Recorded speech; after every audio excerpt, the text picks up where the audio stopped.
शायद फैमिली खुद विक्टिम है सर। पल्लवी की छोटी बहन मोनाली, वो भी तो मिसिंग है। तुम दोनों पल्लवी और उसके माँ बाप से बात करो, जो लीड मिले फॉलो करो। मैं कोल्हापुर में जाकर पता करता हूँ कि सुधीर परब की असलियत क्या है। शायद उसके अतीत में कुछ ऐसा मिले जो उसे रोकने में काम आए।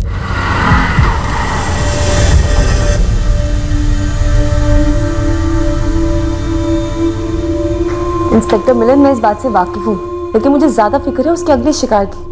अगर आप इस सुधीर परब का फोटो पब्लिक कर देंगे तो वो उसे अलर्ट कर देगा। पर रचना, रेड अलर्ट जारी नहीं करना उन लोगों के लिए खतरा बढ़ा देगा जो सीरियल किलर के अगले शिकार होंगे। इंस्पेक्टर मिलन, मैं गलत हो सकती हूँ, लेकिन मुझे लगता है कि आपको ये ऑपरेशन सीक्रेट रखना चाहिए। आपको अपनी पुलिस टीम्स और खबरियों को महाराष्ट्र के अलग अलग शहरों में भेजकर इस किलर के पास पहुंचना चाहिए। आप इसका फोटो पब्लिक कर देंगे तो वो शायद अंडरग्राउंड हो सकता है, और फिर पता नहीं वो कौन कौन से शहरों में जाके किन किन औरतों को अपना शिकार बनाए। बहुत शातिर आदमी है। ओके रचना, एक पॉइंट तक ये ऑपरेशन सीक्रेट रहेगा, पर ज्यादा देर नहीं। एक जगह कमलेश यादव, दूसरी जगह सुधीर परब, जहाँ से अरेस्ट हुआ था। पता नहीं किस नाम से ऑपरेट करता है। कोठों पर जाता है, कंस्ट्रक्शन साइट पे काम करता है। ऐसे जगह को टारगेट करो। एक शहर, एक कस्बा, एक गांव, कुछ नहीं बचना चाहिए। पुलिस वाले टारगेट टिप देने को रेडी है, बस खबर पक्की होनी चाहिए।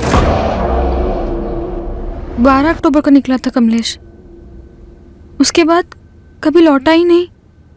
कोई फोन, कुछ भी नहीं सर। ये उसका तब का नंबर है। ये नंबर 12 अक्टूबर से बंद है? हाँ, मैंने सतारा पुलिस स्टेशन में भी यही नंबर दिया था। पाटिल सर, अक्टूबर 2016 में जो आपने कमलेश यादव के कॉल रिकॉर्ड्स और फोन की डिटेल्स निकलवाई थी, आप वो मुझे भेज दीजिए। ठीक है सुधा, मैं भिजवा दूंगा। मगर कमलेश यादव का फोन अक्टूबर 2016 से लेकर अभी तक स्विच ऑफ है। मैं ट्राई करता रहा। कोई बात नहीं सर, जैसा भी हम उसे ट्रैक कर लेंगे। मैं उस फोन का IMEI नंबर भेज रही हूँ जो कमलेश यादव अभी तक इस्तेमाल कर रहा था। मुझे इस फोन की पूरी डिटेल्स चाहिए अब तक की, अगर ये फोन किसी और नंबर से इस्तेमाल हुआ हो या हो रहा हो। 12 अक्टूबर 2016 को आपका पति कमलेश यादव गायब होता है, और उसके ठीक 2 दिन बाद यानी 14 अक्टूबर को आपकी बहन और आप लोगों की बेटी मोनाली कुर्वेकर चिपलून जाती है नौकरी के लिए, और उसके बाद कभी नहीं दिखती।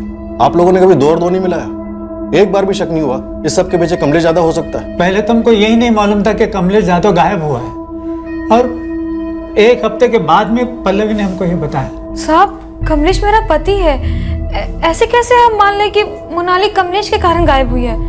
मोनाली तो आई बाबा को बोल कर गई थी कि वो नौकरी के लिए जा रही है। मोनाली, ये कंपनी वाले वहाँ तेरे रहने का क्या इंतजाम कर रहे हैं? आई, उन्होंने बोला है कि रहने का इंतजाम और खाने का इंतजाम वो लोग करेंगे, तो पगार पूरा का पूरा बच जाएगा ना, जो मैं यहाँ भेजूंगी। आज के जमाने में इतना सब कुछ, ये लोग अच्छे तो होंगे ना? मैं एक बार वहाँ जाके उन लोगों से मिल लूंगी, तो तुझे फोन करके ना सब बता दूंगी। कोई नया बड़ा होटल था जिसमें उसे नौकरी लगी थी, और इस नए बड़े होटल का नाम तक नहीं पता आप लोगों को। मोनाली ने बताया ही नहीं हमको। ये बात आपको कभी खटकी नहीं? वैसे वाई पुलिस ने चिपलून के हर छोटे बड़े नए पुराने होटल्स में पूछताछ की थी। किसी भी होटल में किसी ने भी मोनाली कुर्वेकर का नाम तक नहीं सुना था। मोनाली पहले भी पंचगनी और महाबलेश्वर के होटल में नौकरी कर चुकी थी, इसलिए उस पर शक करने का हमको कोई कारण मिला ही नहीं। पल्लवी, क्या तुम्हारे पास भी अपने पति कमलेश यादव पर शक करने का कोई कारण नहीं था? उसके अतीत के बारे में कितना जानती हो तुम? कमलेश मुझे 2014 में मिला था। वो हम कामगारों का सुपरवाइजर हुआ करता था। सब उसे बहुत पसंद करते थे, मैं भी पसंद करती थी। ये मास्क पहनने से कम धूल फेफड़ों में जाएगी। ऐसे समझ में आया? इससे तबीयत कम बिगड़ेगी और नुकसान भी कम होगा। और अगर वैसे भी अगर जान है तो जहान है, नहीं? आप सभी लोगों ने इसे पहनना चाहिए। लेकिन कमलेश सर, इसे पहन कर ना काम करना नहीं जमता है। मैं समझता हूँ कि थोड़ी दिक्कत होगी, मगर कुछ ही दिनों के लिए होगी, लेकिन फायदे जिंदगी भर के लिए है। कोई कायदा नहीं है कि इसे पहनना ही पड़ेगा, लेकिन कुछ चीजें कायदों के परे होते हैं, इंसानों के लिए सही होते हैं। लो, इसे पहनकर काम करो, और जब आप शाम को घर लौटोगे तो देखोगे कि इसमें कितनी धूल जमी होगी जो आपके फेफड़ों में गई होगी। मुझे कमलेश से प्यार हो गया सर। वो मेरा ख्याल रखता था, मुझे उसकी ये बात सबसे अच्छी लगती थी, इसलिए शादी कर ली।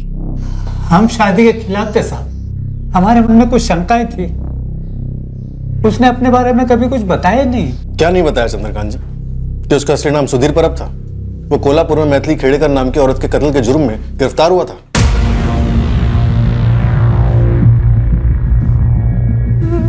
मैं किसी मैथिली के बारे में नहीं जानती। मुझे शक था कि कमलेश की जिंदगी में कोई मधु है। हर बारी उसे अलग अलग कपड़े में देखना उसे पसंद है। उसे मधु मधु करके बुलाता था। तो इस मधु की बात को लेकर तुमने क्या किया पल्लवी? कभी मधु के बारे में कुछ जानने की कोशिश की? कभी कमलेश से कुछ पूछा?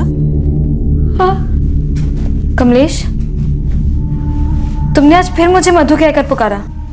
अच्छा, मधु? हाँ तुमने पुकारा। मधु, हो गया मेरा, निकल रहा हूं मैं। पता नहीं क्यों, बस निकल गया होगा। लेकिन कमलेश, ये पहली बार नहीं हुआ है। इससे पहले भी तुमने मुझे मधु कहकर पुकारा है। कौन है ये मधु? अरे मुझे क्या पता रहे, इतने अलग अलग लोगों से मिलता रहता हूं मैं, अलग अलग साइट्स पे। निकल गया होगा गलती से। इंसान हूं मैं, जुबान फिसलती है कभी कभी। चल निकलता। मुझे शक हो गया था कि कमलेश का किसी मधु के साथ चक्कर चल रहा है। मुझे लगा साइट पर कोई होगी ये मधु। मैंने अपने तरीके से साइट पे पता किया था, वहां कोई मधु नहीं थी। जब पल्लवी उस कमलेश को हमसे मिलाने लाई थी, हमने उसके माँ बाप के बारे में, उसके परिवार के बारे में पूछा। तुम्हारा कोई गांव तो होगा ना, किसी न किसी गांव में, कस्बे में कोई ना कोई रिश्तेदार तो होगा ही। अगर होगा भी तो मुझे कुछ याद नहीं है। इतने साल अकेला रहा हूँ, कुछ याद ही नहीं है बचपन के बारे में। लेकिन मेरे बाबा ने मेरे लिए काफ़ी कुछ छोड़ रखा था। उसी से मैंने अपनी इंजीनियरिंग कंप्लीट की। सब खुद किया मैंने। हाँ, कुछ रिश्तेदार थे ज़रूर, लेकिन उनका रिश्ता सिर्फ पैसों से था। लेकिन मैंने किसी को भी अपने करीब नहीं आने दिया। तो तुम्हारे बाबा क्या करते थे? बिल्डर थे। काफ़ी कुछ ज़मीनें छोड़ी है मेरे लिए, पुणे में, मुंबई में। ज़मीनें हैं पुणे में, मुंबई में, इंजीनियरिंग पढ़े हो और इस सब के बावजूद कामगारों के सुपरवाइजर बने। हाँ, क्योंकि बाबा ने जो छोड़ा है वो कहीं भागा तो नहीं जा रहा है। और वैसे भी मुझे लोगों के साथ काम करना बहुत अच्छा लगता है, उनके बीच रहकर काम करना बहुत अच्छा लगता है मुझे। पल्लवी बेटा, मैं घुमा के बात नहीं करूंगा, सीधे बोलूंगा।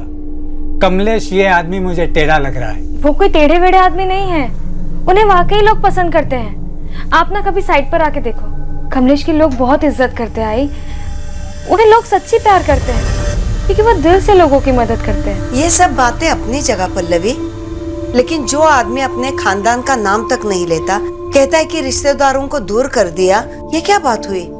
सबसे बैर तो नहीं हो सकता, जबकि वो कहता है कि उसे लोग पसंद है। आप लोगों ने उसे सही तरीके से नहीं देखा है। मैंने देखा है बाबा। हमने जिंदगी देखी है बेटा पल्लवी। मैं इस शादी को अपनी रजामंदी नहीं दे सकता। पल्लवी प्यार में अंधी हो गई थी, कमलेश से शादी कर ली, हमको अंधेरे में रखा और हमें तब बताया जब कमलेश इसे छोड़ के चला गया। इसलिए कमलेश के गायब होने में और मोनाली के गायब होने में कोई लेन देन है, ये हमें सूझा ही नहीं। मुझे अभी भी नहीं लगता कि कमलेश ऐसा कुछ कर सकता है। कैसा कुछ पल्लवी? क्या यकीन नहीं होता है कि तुम्हारा पति कमलेश मोनाली को भगा के ले गया है? वो तो हम भी नहीं कह रहे हैं, क्योंकि वो अभी साबित नहीं हुआ है। लेकिन कोल्हापुर में जो मर्डर हुआ है वो तुम्हारे पति कमलेश ने खुद कबूल किया है। तुम्हारा पति कमलेश दरअसल खूनी सुधीर परब है, जो कि शायद ये भी उसका असली नाम ना हो, और जो खून उसने किया है शायद वो खून भी उसका पहला खून ना हो। पल्लवी जाधव से हम सिर्फ ये जान पाए कि उसे और उसके परिवार को किस तरह कमलेश जाधव उस सुधीर परब ने दगा दिया था।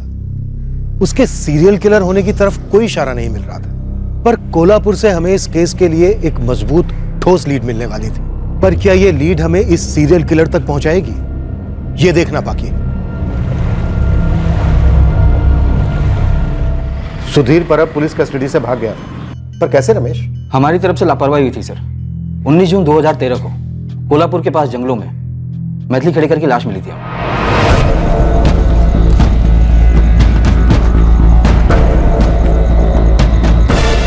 और अब जब आप अपने केस के बारे में बता रहे हो, मुझे याद आ रहा है कि हमें मैथिली खेड़ेकर के पर्स में से एक पैन कार्ड मिला था किसी सचिन पांडे नाम के आदमी का।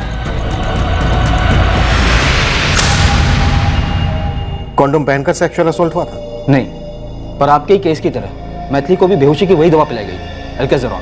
मडगांव के केस में भी वही ड्रग्स इस्तेमाल हुई रमेश, और ना जाने कितने केसेस में ऐसा हुआ होगा। जिसका पैन कार्ड मिला था मैथिली के पर्स में, उस सचिन पांडे का क्या कहना था? इससे पहले कि हम सचिन से बात करने उत्तर प्रदेश जाते हैं, लाश की पहचान हो चुकी थी। हमें पता चल गया था कि लाश मैथिली खेड़ेकर की है।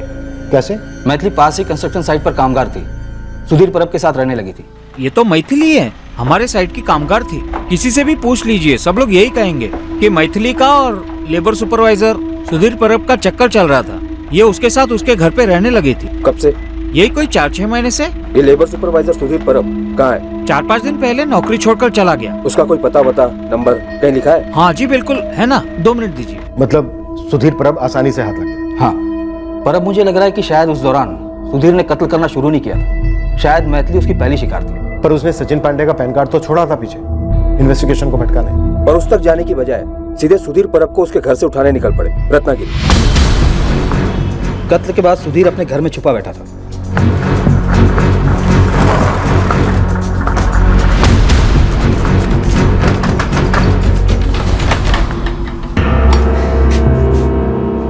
कोल्हापुर पुलिस सुधीर कुठे है? अंदर है वो। क्या बात है साहब? बुलाओ उसको। सुधीर, आएगा? पुलिस आई तेरे लिए कोल्हापुर से। काय झालं साहेब? अरे शर्ट कहाँ पहन रहा है? अभी तो तेरी पैंट भी उतरेगी लॉकअप में। लेकिन मैंने किया क्या है? अब क्या किया इसने साहब? अच्छा तालमेल है पति पत्नी का। पति पूछता है क्या किया, और पत्नी बोलती है अब क्या किया। यूं चला है। मत मारो साहब, मत मारो, मत मारो। मैं बोलता हूं। बोलेगा?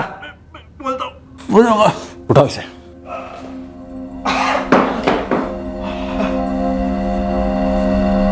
बोलता हूं मैं बोलता हूं। मैंने मैथिली को मारा। पहले पूरी कहानी बकेगा तू, फिर सोचेंगे मारे या ना मारे। पक गया था सर मैं। शादी करो शादी करो शादी करो, वही रिकॉर्ड बजाते रहती थी हमेशा। मुझे तो सिर्फ सोने से मतलब था। इतना ऊब गया मैं कि खलास कर दिया उसको।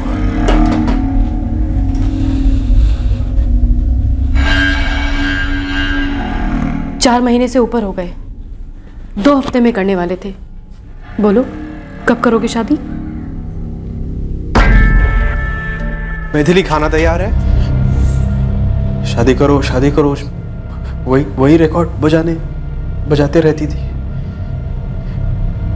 फिर एक दिन मैं बोला उसे, रुक आज ही करते हैं शादी। लेके गया मैं उसे तब जंगल में। हाँ,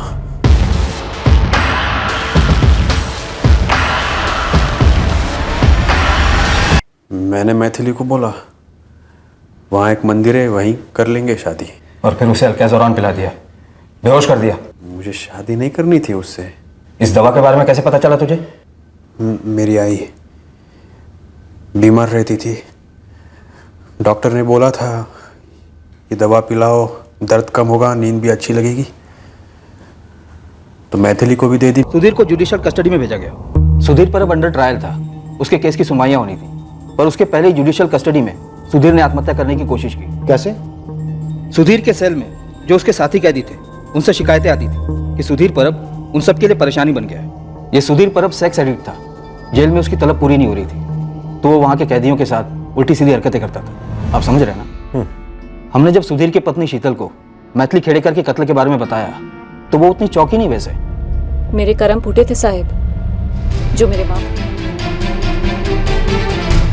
हॉस्पिटल में पहले 2 दिन चुपचाप पड़ा रहा, तीसरी रात को हमारे कांस्टेबल कांबले को चकमा दे गया।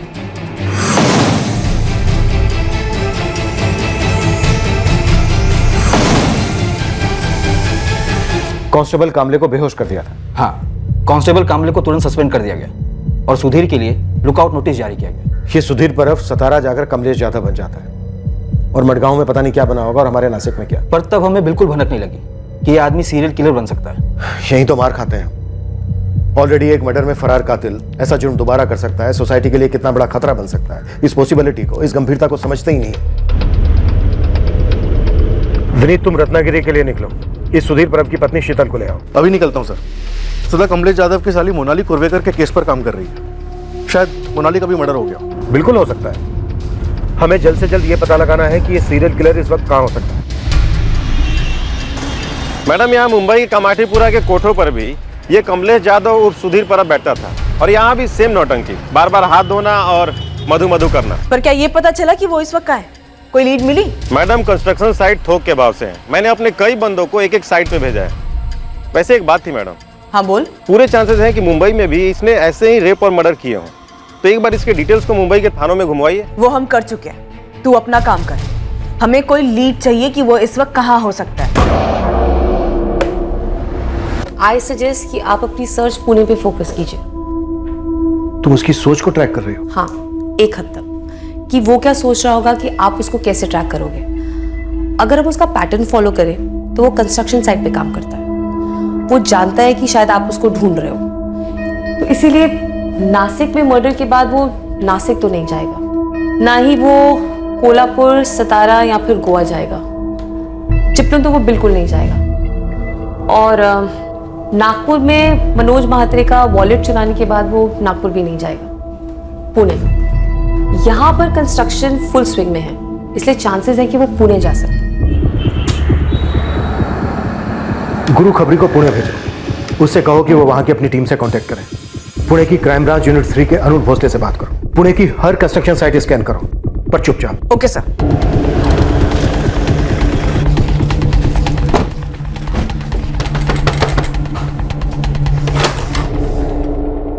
नासिक क्राइम ब्रांच, ग्रामीण विभाग। अब क्या है साहब? वही तुम्हारा पति सुधीर। वो अब मेरा पति नहीं है। क्या चाहिए आपको? शीतल, हमें उसे ढूंढने में तुम्हारी मदद चाहिए, इसके पहले कि वो एक और औरत को अपना शिकार बनाए। ये काय रे बाबा, अभी 2 हफ्ते भी नहीं हुए तुम्हें काम पे लगे हो और तुम्हें नौकरी छोड़नी है। ऐसा क्या हो गया जगदीश? इससे अच्छी नौकरी मिल गई अश्विन जी।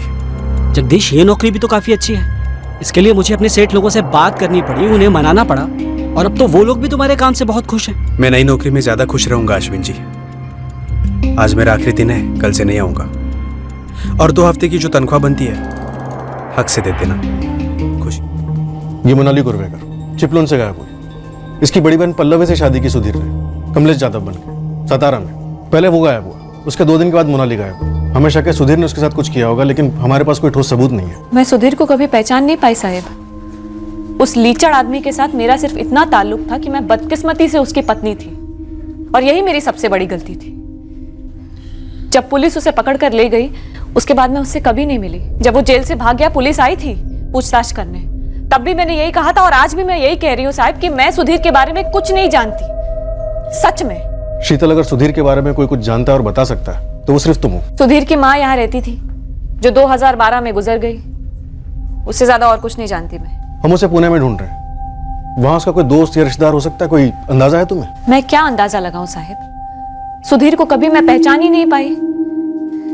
बस इतना जानती थी कि उस आदमी में हवस भरी पड़ी थी, लेकिन वो इतनी औरतों का खून कर देगा, ये कभी नहीं सोचा था मैंने।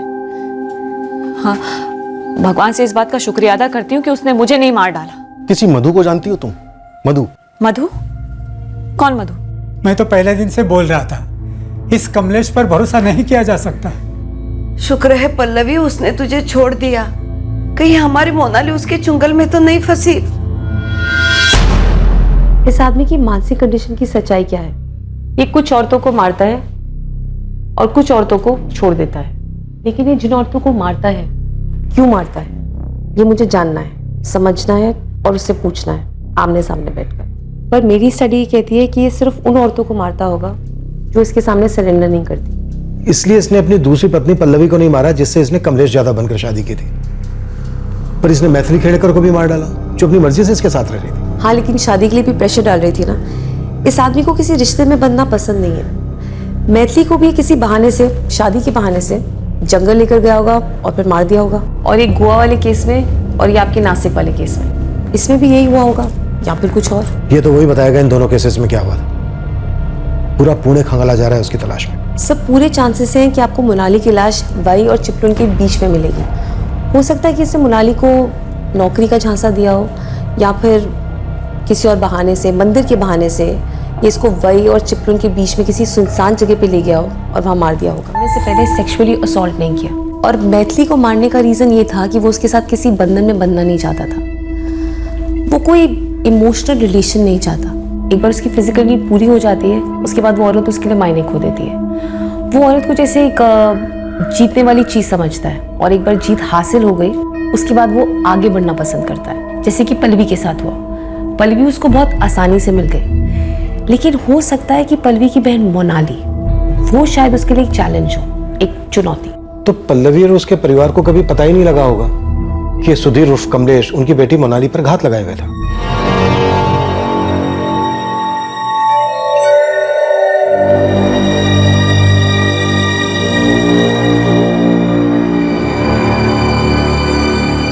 वो जिन सेक्स वर्कर्स के पास जाता है उनका कत्ल नहीं करता है, क्योंकि वो उसके लिए कोई चुनौती नहीं है।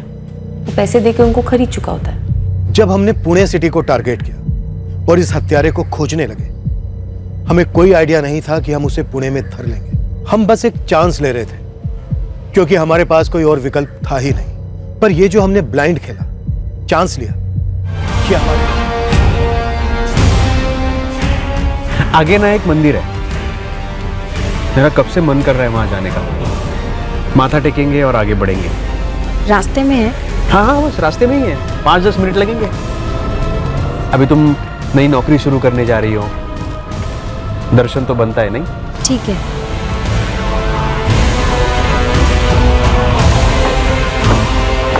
The number you have called is currently switched off. भाई, ये आदमी जगदीश माने के नाम पर यहाँ लेबर सुपरवाइजर के तौर पे काम करता था। परसों ही नौकरी छोड़ी है इसने, और उसका फोन भी स्विच ऑफ आ रहा है। क्या हुआ? किया क्या जगदीश ने? बहुत बड़ा कांड किया, सनकी है बंदा।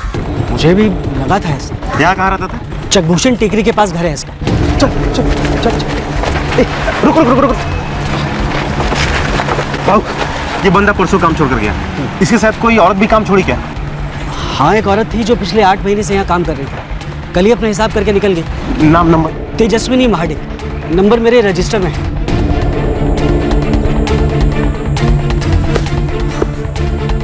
जगदीश, और कितना दूर है? बस यही है, 10 मिनट में पहुंच ही जाएंगे। तब तक ये ठंडा पी लो।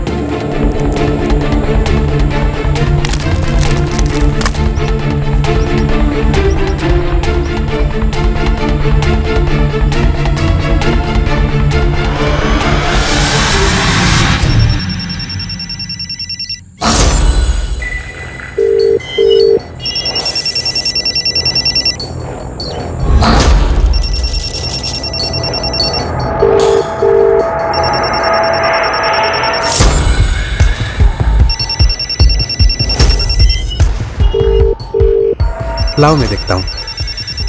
ये अचानक इतनी नींद क्यों आ रही है? धूप की वजह से आ रही होगी। तेजस्विनी फोन नहीं उठा रही है। उसके घर का एड्रेस भी है मेरे पास।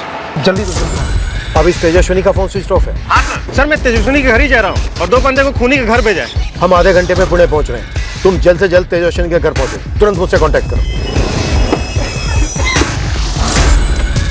तेजस्विनी यही रहती है? हाँ, क्यों? बुलाइए जरा। वो घर पर नहीं है। वो आज सुबह सोलापुर काम के लिए गई है। इसके साथ गई? नहीं, हम तो नहीं जानते इसको। हाँ, तेजस्विनी कह रही थी उसका कोई सुपरवाइजर है जगदीश माने करके, उसने एक अच्छी नौकरी दिलवाई है उसे। तेजस्विनी का और भी कोई नंबर जो अभी है, उसके अलावा कोई नंबर? नहीं, उसका एक ही नंबर है। पर आप लोग हो कौन, और तेजस्विनी के बारे में इतना पूछ रहे हो? मेरी बेटी ठीक तो है ना? माँ जी, आपकी बेटी खतरे में हो सकती है। उसकी अगर कोई भी फोटो है तो जल्दी दीजिए, तुरंत। खतरे में? किस खतरे में है मेरी बेटी? सर, देर हो गई। सनकी तेजस्विनी को लेकर सोलापुर निकल गया। कैसे निकली? तेजस्विनी की माँ बता रही थी बस से।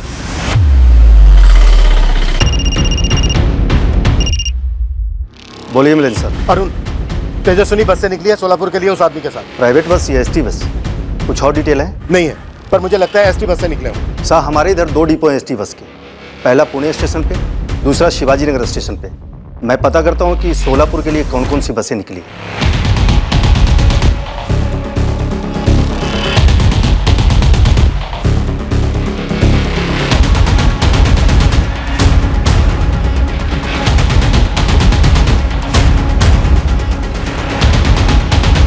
इस वक्त हमारा मुकाबला समय से था और हम काफी पीछे चल रहे थे। हमारा मुजरिम हमसे जितने करीब था उतना ही दूर भी था। वो हमसे एक कदम आगे ही था, पर फिर भी हमने हार नहीं मानी। हमने पुणे से निकलने वाली सोलापुर की हर एक एसटी बस को टटोला, ये समझकर कि मुजरिम अपनी टारगेट तेजस्विनी को एसटी बस में ले गया होगा। हमने दोनों की फोटोज भी सर्कुलेट की थी। हम पुणे सोलापुर के रास्ते पर हर पेट्रोलिंग टीम के टच में थे। हर गुजरने वाली बस को रोका जा रहा था, एसटी, प्राइवेट, सभी।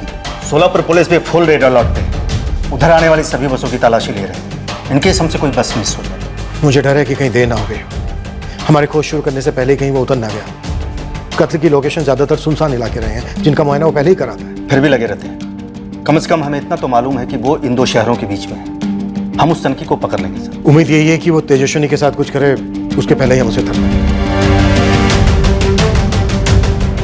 दिन के आखिर में कई बसों की स्कैनिंग के बाद आखिरकार हमें हमारी मंजिल नजर आने लगी। तीर निशाने पर लगने को।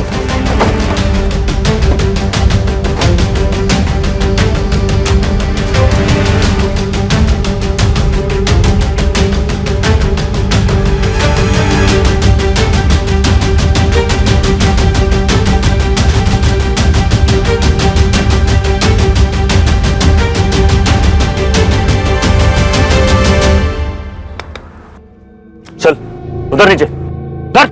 हमने हमारे संदिग्ध सुधीर परब उर्फ जगदीश माने को धर लिया था और तेजस्विनी उसके साथ नहीं थी। सर बार बार पूछा पर कुछ नहीं बोला। सर जबान पे ताला लगा है। तोड़े ताला सर। अभी तक तेजस्विनी का पता नहीं चला। अभी नहीं। इंस्पेक्टर, मैं सजेस्ट करूंगी कि आप सुधीर पर 3rd डिग्री इस्तेमाल ना करें। इतने मर्डर किए उसने, उसके दिमाग में पता नहीं क्या कुछ चल रहा होगा और हो सकता है कि अगर आप उस पर 3rd डिग्री इस्तेमाल करेंगे तो वो एकदम खामोश हो जाए। हमने उसकी दोनों पत्नियों को भी बुलाया, शीतल और पल्लवी। वो उन्हें भी कोई रिस्पॉन्स नहीं दे रहा है। शायद वो इससे रिस्पॉन्ड नहीं करेगा। इंस्पेक्टर, आप मेरे वहाँ आने तक का वेट कर सकते हैं, मैं उससे बात करूंगी। ओके। बोलेगा, ये जरूर बोलेगा। सुधीर, एक खबर है तुम्हारे लिए। मधु आई है तुमसे मिलने।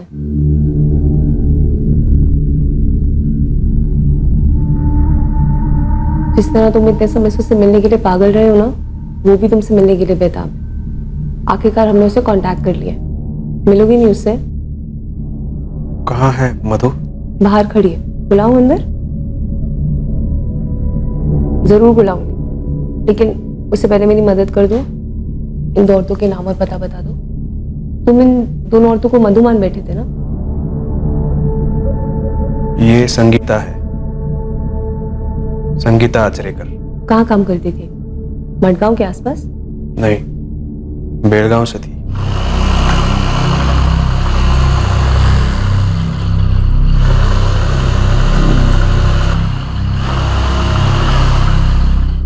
इस संगीता को तुम बेलगांव से मडगांव लेके आए थे किसी नौकरी के बहाने? मडगांव नहीं, पणजी। और फिर वहां तुमने कृष्ण मंदिर में माथा टेकने का बहाना बनाया। तुम वहां पहले भी गए हो? हाँ।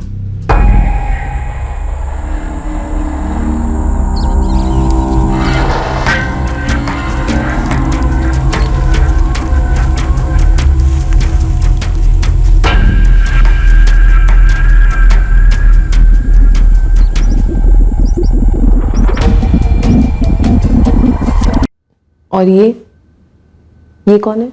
मधु। मधु कहाँ है? कहाँ है मधु? सुधीर, बस तुम मुझे ये बता दो कि ये औरत कौन है, फिर मैं मधु को अंदर बुलाती हूँ। वो भी काफी समय से तुम्हें मिलने के लिए इंतजार कर रही है। ये वैष्णवी है, वैष्णवी परदेशी। और तुम इसे नासिक कहाँ से लेके आए थे? सूरत से। ये किसी कंस्ट्रक्शन साइट पे काम करती थी? चिपलुन में 12,000 मिलेंगे, रहने खाने का अलग से। कहाँ मारा उसे? महाड़ के पास। तुम उन जगहों को पहले वीडियो में उतारते थे, वीडियो रिकॉर्डिंग करते थे। कारण क्या था उन्हें मारने का? क्या दुश्मनी थी उन औरतों के साथ? मधु कहाँ है? क्या तुम इन औरतों को पहले अप्रोच करते थे और ये तुम्हारे साथ सोने से मना कर देती थी, इसलिए तुम इनकी ड्रिंक में बेहोशी की दवाई मिलाते थे, कॉन्डोम यूज़ करते थे और इनके साथ सेक्स करते थे और फिर इनका कत्ल कर देते थे। सुधीर, तेजस्विनी को मारने के लिए तुमने इसको इस्तेमाल किया, बाकी सबके मर्डर्स के लिए भी तुमने चाकू का इस्तेमाल किया। तुम लोगों की आइडेंटिटीज बड़ी चालाकी से चुराते, काफी शातिर प्लानिंग रहती होगी, नहीं? मधु कहाँ है? ये आदमी मानसिक रूप से प्रभावित जरूर है, पर ऐसा लगता नहीं कि इसको कोई गंभीर मानसिक बीमारी है। ये आदमी विकृत है। इसका दिमाग स्टडी करने के लिए इससे डिटेल में बातचीत करनी होगी। हमें जो चाहिए था वो मिल गया है, केस सोल्व हो गया। अब हम चार्जशीट फाइल कर सकते हैं। संगीता आचरेकर और वैष्णवी परदेसी, इन दोनों की फैमिली को ट्रेस करना होगा। रचना, इस हत्यारे को स्टडी करने का तुम्हें काफी वक्त मिलेगा। अब हम इसे फरार नहीं होने देंगे। एंड आई होप इंस्पेक्टर, अगर फ्यूचर में ऐसा कोई केस आए तो स्टडी को काम में लाया जाएगा। पल्लवी को गहरा सदमा बैठा उसके पति की हकीकत जानकर। उसका परिवार हक्का बक्का गुनाहों को प्लान कर अंजाम देने के लिए। पता चला ये केवल ओवरसेक्स्ड यानी अति कामुक इंसान है। जो औरतें इसकी पहल को ठुकराती या इस पर किसी तरह का दबाव डालती या जिन पर यह काबू नहीं कर पाता, तो ये उनका रेप और कत्ल कर देता। और चूंकि एक बारी उसकी मॉडस ऑपरेंडी काम कर गई थी, वो बार बार यही भयंकर जुर्म दोहराता रहा। ब्रोकन विंडो थ्योरी, कभी भी किसी केस को अनसुलझा या अधूरा नहीं छोड़ना चाहिए। सुधीर परब का हॉस्पिटल से फरार होना छोटी बात नहीं थी। उसका इस कदर पीछा होना चाहिए था कि वो अपने अगले शिकार संगीता आचरेकर तक पहुंचने से पहले ही गिरफ्तार होता। संगीता का केस अनसुलझा रहा, मोनाली का केस अनसुलझा रहा। कमलेश जाधव का गायब होना भी पूरे जोश के साथ इन्वेस्टिगेट किया जाना चाहिए था। शायद वैष्णवी परदेसी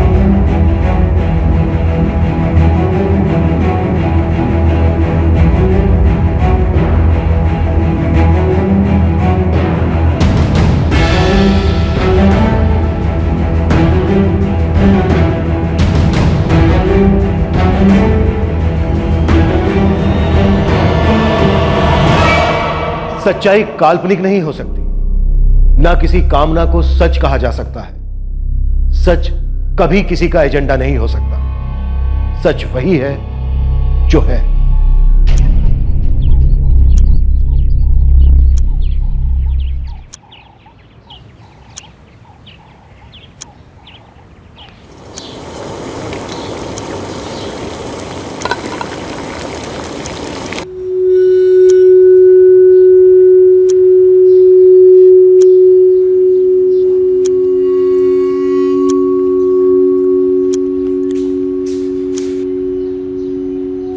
गुड मॉर्निंग पापा।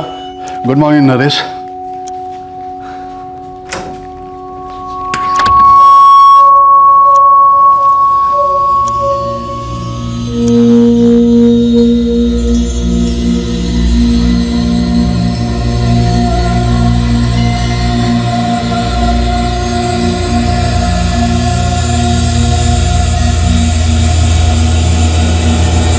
के बारे में पता कीजिए, तब तक हम इस फोन को अनलॉक करने की कोशिश करते हैं।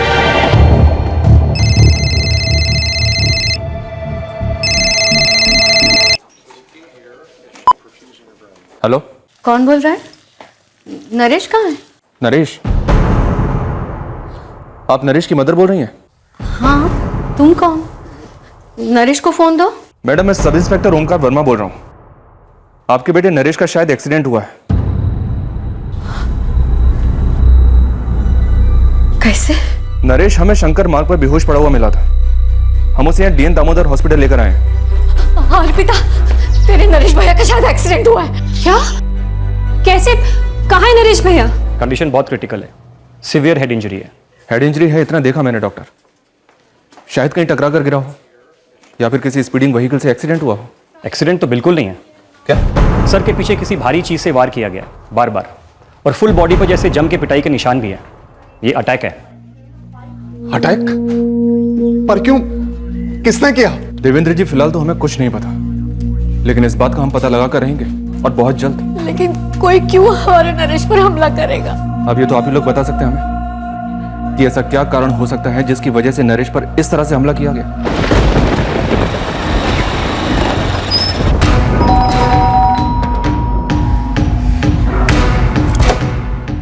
प्रदीप जी, हमारे कार्यकर्ता नरेश शर्मा पर अटैक हुआ है। क्या? कहाँ? मॉर्निंग वॉक पे घेर लिया सालों ने, बहुत पीटा है उसे। कैसा नरेश? सीरियस है, डीएम दामोदर हॉस्पिटल में एडमिट है। एक काम करो, सारे कार्यकर्ताओं को इकट्ठा करो और हॉस्पिटल पहुंचो, हम आते हैं वहीं पर। सर, हम क्राइम सीन पर दोबारा आए हैं रीचेक के लिए। कोशिश करें पता करने की, किसी और ने शायद कुछ देखा हो। ठीक है ओमकार, लगे रहो, मैं हॉस्पिटल पहुंच रहा हूं। विक्टिम जन जागृति पार्टी का कार्यकर्ता है। उनके एमएलए प्रदीप जी का मुझे कॉल आया था। आरोपों की गोलियां चलने लगी है। प्रदीप जी, हमें बस उतना ही मालूम है जो पुलिस ने हमें बताया। शंकर मार्ग पर नरेश बेहोश मिला किसी आदमी को, उसी ने पुलिस को फोन करके बुलाया।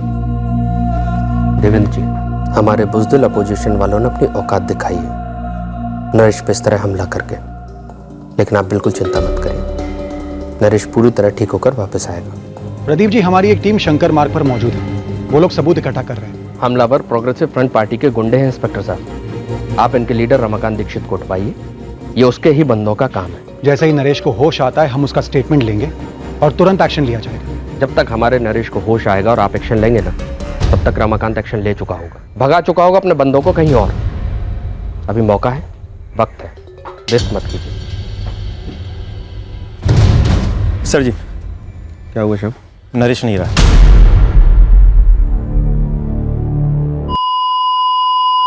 देखिए, हमने कोशिश की थी, लेकिन एडमिट होते वक्त ही काफ़ी खून बह चुका था। जब व्हीलिंग किया तो ऑपरेशन थिएटर में, तभी मैंने कहा था कि पेशेंट काफ़ी क्रिटिकल है। तो हमारे एक और कार्यकर्ता का कत्ल कर दिया उन लोगों ने। अराजकता की नई मिसाल पेश में मल्टीपल फ्रैक्चर्स थे। डॉक्टर, हमें क्राइम सीन से एक पत्थर मिला है, उस पर खून के निशान भी है। पीठ की हड्डियों और पसलियों में काफ़ी सारे फ्रैक्चर्स हैं। एब्डोमेन के इंटरनल ऑर्गन्स भी डैमेज हुए। उस एक पत्थर के अलावा लाठियाँ या आयरन रॉड जैसी कोई चीज़ भी इस्तेमाल हुई होगी। अटैक का मकसद तो मर्डर ही था, इसमें कोई दोहराई नहीं है। पर अब ये पॉलिटिशियंस अपने मकसद से इन्वेस्टिगेट करवाना चाहते हैं। रमाकांत दीक्षित जी, आपकी बात मैं पूरी तरह से समझ रहा हूं, लेकिन आपको भी। मुझे भी क्या एसपी साहब? देखिए, जो अटैक हुआ वो हमने नहीं करवाया। मैंने अभी अपने पार्टी वर्कर्स से बात की है। उनका कहना है कि वो इस नरेश शर्मा को जानते थे, था जन जागृति पार्टी का कोई कार्यकर्ता, लेकिन इतना कोई बड़ा तोप नहीं था। ऐसे मामूली कार्यकर्ता को मरवाना, इनफैक्ट किसी को भी मरवाना हमारे पार्टी का स्टाइल नहीं है। एसपी साहब, आप जानते हैं हमारी पार्टी प्रोग्रेसिव फ्रंट एक शांति पसंद पार्टी है। हाँ, मैं जानता हूं दीक्षित जी, आप जिस पोजीशन पर हैं वहां पर आप अपने हाथों को रंगना नहीं चाहेंगे। वो प्रदीप सिंह हमारी पूरी पार्टी को रंगना चाहता है। अगर उसके पार्टी का कोई कार्यकर्ता हार्ट अटैक से भी मर जाए ना, तो भी हम पे ही उंगली उठाएगा। आप अपने इन्वेस्टिगेटिव ऑफिसर से कहिए कि इस प्रदीप सिंह के भड़कावे में ना आए। एक बैलेंस्ड अप्रोच होना चाहिए, एक संतुलित रवैया रखिए। ये कोई पहली बार नहीं है जब हमारे कार्यकर्ताओं पर हमला हुआ हो या किसी की हत्या हुई हो, और यही गुंडागर्दी प्रोग्रेसिव फ्रंट पार्टी की राजनीति का मूलभूत सिद्धांत है। लेकिन इस बार हम चुप नहीं रहेंगे। इस केस में हमारे लिए एक संतुलित रवैया रखना पेचीदा मामला था। नरेश शर्मा एक पॉलिटिकल वर्कर था और उसकी हत्या में राजनीतिक पहलुओं का उठना स्वाभाविक था। माहौल काफी तंग था और हिंसा भड़क उठने की संभावना किसी भी वक्त असलियत में बदल सकती थी। निजी जीवन में नरेश शर्मा एक ऑनलाइन ट्रैवल वेबसाइट में बतौर पीआर मैनेजर नौकरी करता था। पूरे हरिनाथ लेन में हमारे और सिर्फ हमारे झंडे लहराने चाहिए। और साथ ही नरेश जन जागृति पार्टी का एक सक्रिय कार्यकर्ता था, ग्रास रूट लेवल का। और साइबर स्पेस में भी नरेश काफी एक्टिव था। अपनी पार्टी का पक्ष सोशल मीडिया पर बखूबी रखता था। यार, तुमने डिबेट में मेन मुद्दा तो मिस ही कर दिया। एक काम करो, मेरे बीच की पोस्ट चेक करो, फिर बात करते हैं। नरेश, मेरा हिसाब तो ये कहता है कि कम से कम 20,000 लोग तो आएंगे ही आएंगे। ग्राउंड का साइज देखिए। अनिल, तू डर मत, सीधे सीधे हमें बता दे तूने वहां और क्या देखा था। वो आदमी वहां बेहोश पड़ा था साहब, इतना देखकर मैंने आपको कॉल किया था बस। किसी को भागते देखा था वहां से? नहीं। किसी को कुछ फेंकते हुए देखा था, जैसे कि कोई पत्थर वगैरह? नहीं साहब, मैंने कोई ऐसा पत्थर वगैरह नहीं देखा। साहब, मुझे तो लगता है ना कि मैंने आपको फोन करके बहुत बड़ी गलती कर दी। तूने कोई गलती नहीं की, तूने जो किया एकदम सही किया।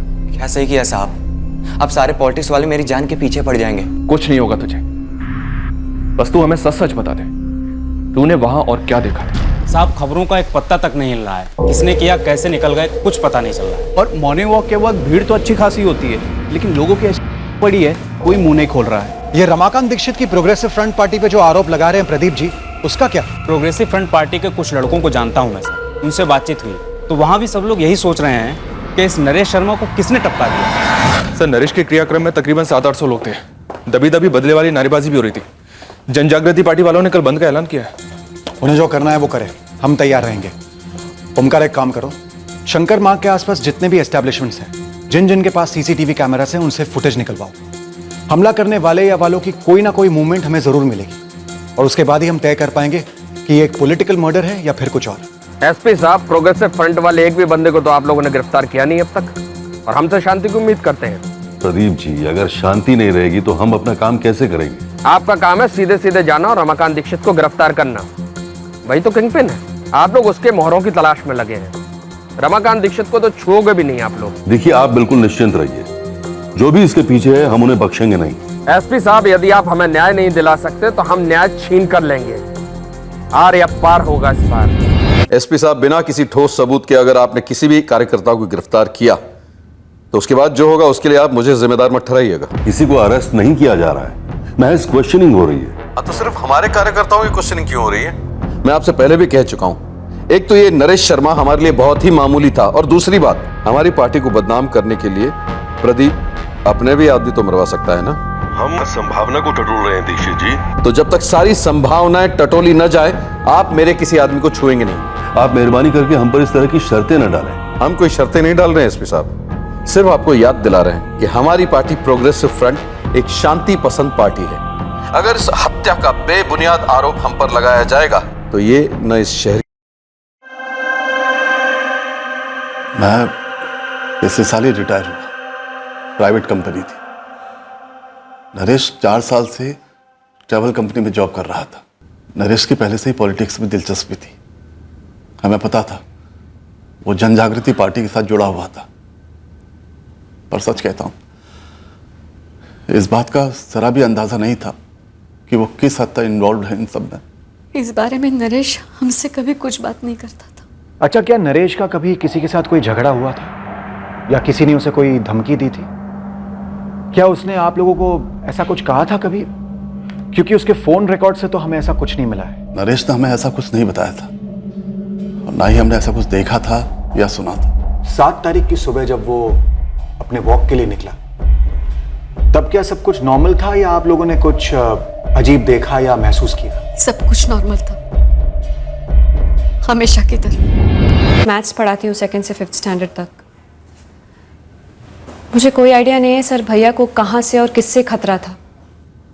हाँ, वो पॉलिटिकली एक्टिव थे, लेकिन मेरे से और माँ पापा से इस टॉपिक पर कुछ खास डिस्कस नहीं करते थे। अर्पिता, तुम्हारे नरेश भैया जिस पार्टी से जुड़े थे, जन जागृति पार्टी, वो पार्टी उनकी ऑपोजिट पार्टी प्रोग्रेसिव फ्रंट पर आरोप लगा रही है, और दूसरी तरफ प्रोग्रेसिव फ्रंट वाले ये कह रहे हैं कि तुम्हारे नरेश भैया को उसी की पार्टी ने मोहरा बनाकर मरवा दिया। हर रोज दोनों पार्टी के बाहुबली धमक जाते हैं और अपनी प्राइवेट इन्वेस्टिगेशन के बेसिस पर एक नई सस्पेक्ट लिस्ट थमा जाते हैं। और उनकी तसल्ली के लिए अगर हम 2-4 लोगों की क्वेश्चनिंग कर भी लेते हैं सर, तो भी जीरो इन्फॉर्मेशन निकलती है। क्या आप लोग क्लियर है कि ये एक पॉलिटिकल किलिंग नहीं है? सर, हम दावे के साथ तब तक कुछ नहीं कह सकते जब तक हम इस इन्वेस्टिगेशन में डीप नहीं जाते, और हम तब तक डीप नहीं जा सकते जब तक हम पर ये पॉलिटिकल प्रेशर बना रहेगा। तो प्लान ऑफ एक्शन क्या है तुम्हारा?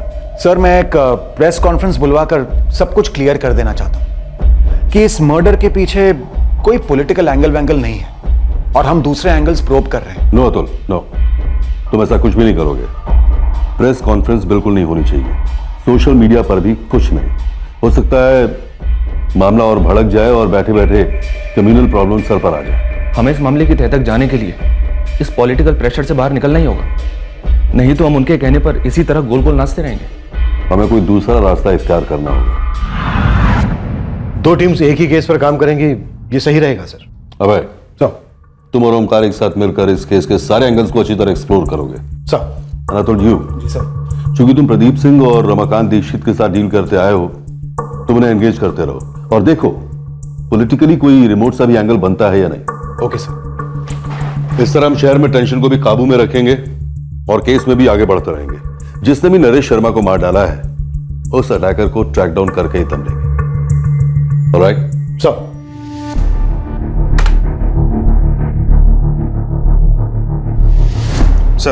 शंकर मार्ग के आसपास के सारे सीसीटीवी फुटेज इकट्ठा किए हैं और उन्हें स्कैन भी किया है। लेकिन सर किसी में भी शक करने जैसा कुछ दिखा नहीं है। जब तो कोई सस्पेक्ट ना हो या फिर हिंट ना हो तो शक करें भी किस पर? Exactly sir. चलो मान लेते हैं पॉलिटिकल नहीं तो फिर क्या, पर्सनल? फैमिली से बात की हमने सर, लेकिन ऐसा कुछ मिला तो नहीं। प्रॉपर्टी डिस्प्यूट या ऐसा ही कुछ? फर्स्टट्रिप.com ट्रैवल वेबसाइट का पीआर मैनेजर था। हम ट्रैवल वेबसाइट से शुरू करेंगे। फैमिली के हर मेंबर की बैकग्राउंड चेक करो। शर्मा फैमिली के पड़ोसियों से नरेश की बहन अर्पिता के स्कूल से जानकारी इकट्ठा करो। हर जगह अपने बंदे लगा दो। क्रेडिट डालो वो सारी बातें जो शर्मा फैमिली अपनी जुबान से कभी नहीं बताएगी। अतुल साहब, ये दूसरी बार लिस्ट दे रहा हूँ आपको। पहली बार जब लिस्ट दी थी तब से लेकर अभी तक आपने कोई गिरफ्तारी नहीं की। हम एक एक से पूछताछ कर रहे हैं प्रदीप जी।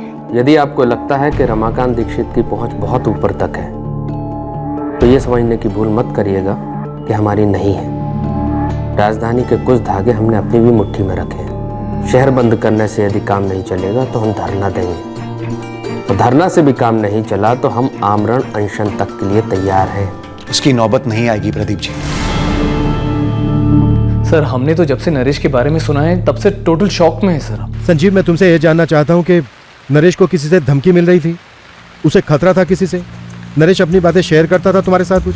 नहीं सर, फ्रैंकली बताओ तो ऑनलाइन ही हमें नरेश का पॉलिटिकल साइड दिखाई देता था, क्योंकि उसके ज्यादातर पोस्ट पॉलिटिकली होते थे। लेकिन संजीव, ये मर्डर साइबर स्पेस में नहीं, दिन दहाड़े हुआ है, मॉर्निंग वॉक के रास्ते पर, रियल लाइफ में, ऑफलाइन।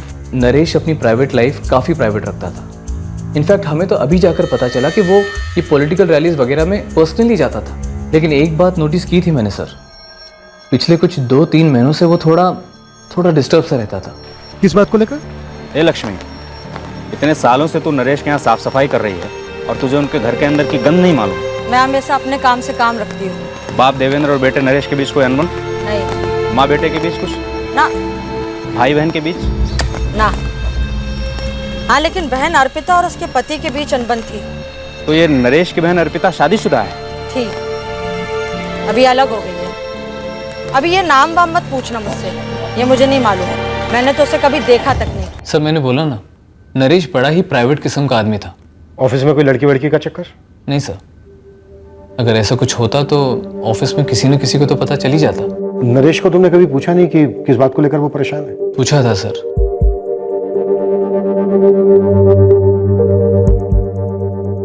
क्या बात है नरेश, कुछ परेशानी है?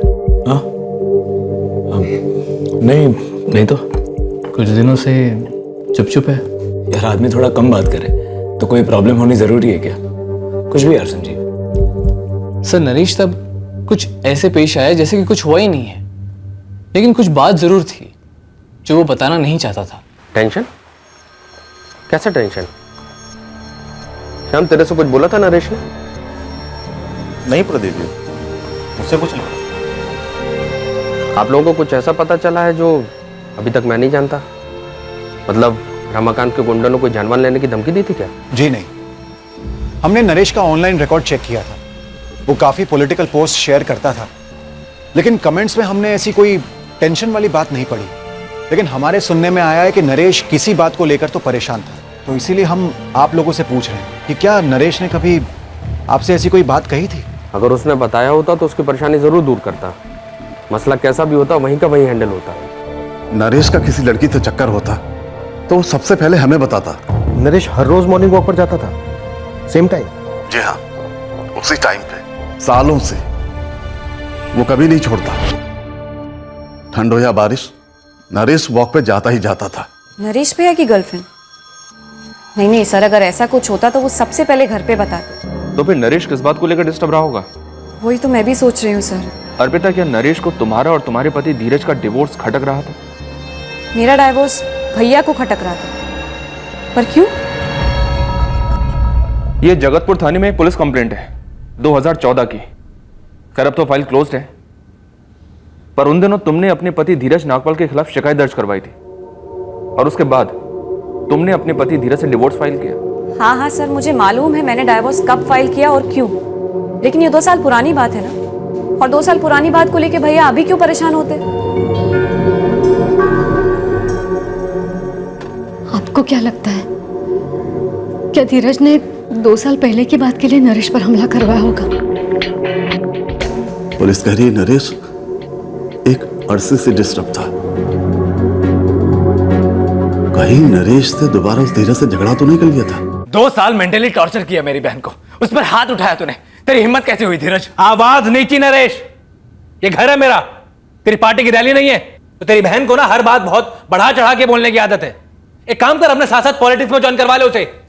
अगर अर्पिता अपने पति और ससुराल वालों के साथ नहीं बना पाती तो इसका यह मतलब नहीं कि आप बेमतलब उन पर कीचड़ उछालो। देखिए देवेंद्र जी, शादी को सिर्फ 2 साल हुए हैं और 2 साल का अरसा क्या होता है? अरे उतार चढ़ाव तो अभी शुरू हुए हैं। और देखिए आपकी बेटी अर्पिता को भी जरा समझदारी से काम लेना चाहिए। सुबोध जी, नरेश और मैंने एक एक पाई जुटाकर आपकी सारी डिमांड पूरी की थी शादी में। जो हमसे बन पाया वो हमने अर्पिता और आपको दिया। अब कार खरीदने के लिए आप लोग पैसों की मांग कर रहे हैं, ये कहां की समझदारी हुई? 2 साल तुम लोगों ने छला है मेरी बहन को। अगर अर्पिता ने मुझे तभी बता दिया होता ना तो सब कुछ तभी के तभी सेटल कर देता मैं। अच्छा, कैसे करता सेटल? रोकड़ा रखता हमारे सामने? नहीं, बीच बाजार में तुम सबकी नाक रगड़ करना 2 चमाट लगाता मैं। दहेज ये लफ्ज तेरे मुंह पर भी नहीं आता कभी। जिस आसमान में तू उड़ रहा है ना पॉलिटिक्स के, वो हमारे सामने मत दिखा। तू 2 लगाता ना, बदले में 4 देता मैं भी तुझे। अरे चुप कर नामर्द साले, कायर डरपोक। मुझसे डायरेक्ट आंख मिलाकर भीख मांगने की हिम्मत नहीं हुई तेरी तो मेरी बहन पर हाथ उठाया। बस भी करो, अब मेरी बात ध्यान से सुनो। या तो हम समझौता कर सकते हैं, सेटल कर सकते हैं, या आपकी बेटी पूरी जिंदगी बड़ी तकलीफ में रहने वाली है। तकलीफ में तो वो यहां 2 साल से थी सुबोध जी, आपके घर में। आप घर के बड़े हैं, आपके सामने मेरी बेटी आपके बेटे के हाथों पिटती रही और आपने उसे रोका नहीं। अर्पिता इस हद तक परेशान हो गई है ना कि वो आपके घर में एक कदम भी नहीं रखना चाहती। बस अब हमें कोई समझौता नहीं करना है। देखिए ससुर जी, मैं कोई पहला आदमी नहीं हूं बिरादरी में जिसका गुस्से में हाथ उठ गया हो, लेकिन अब आपकी बेटी अहंकार दिखा रही है मुझे। मेरी बहन खुद की इज्जत करने लगी तो तुझे अहंकार लगता है। अब तुम मेरा अहंकार देख, क्या हश्र करता हूं मैं तुम सबका। पुलिस ने मुझसे भी यही बात पूछी थी पापा। पर क्यों अर्पिता? मेरे तो कुछ समझ में ही नहीं आ रहा।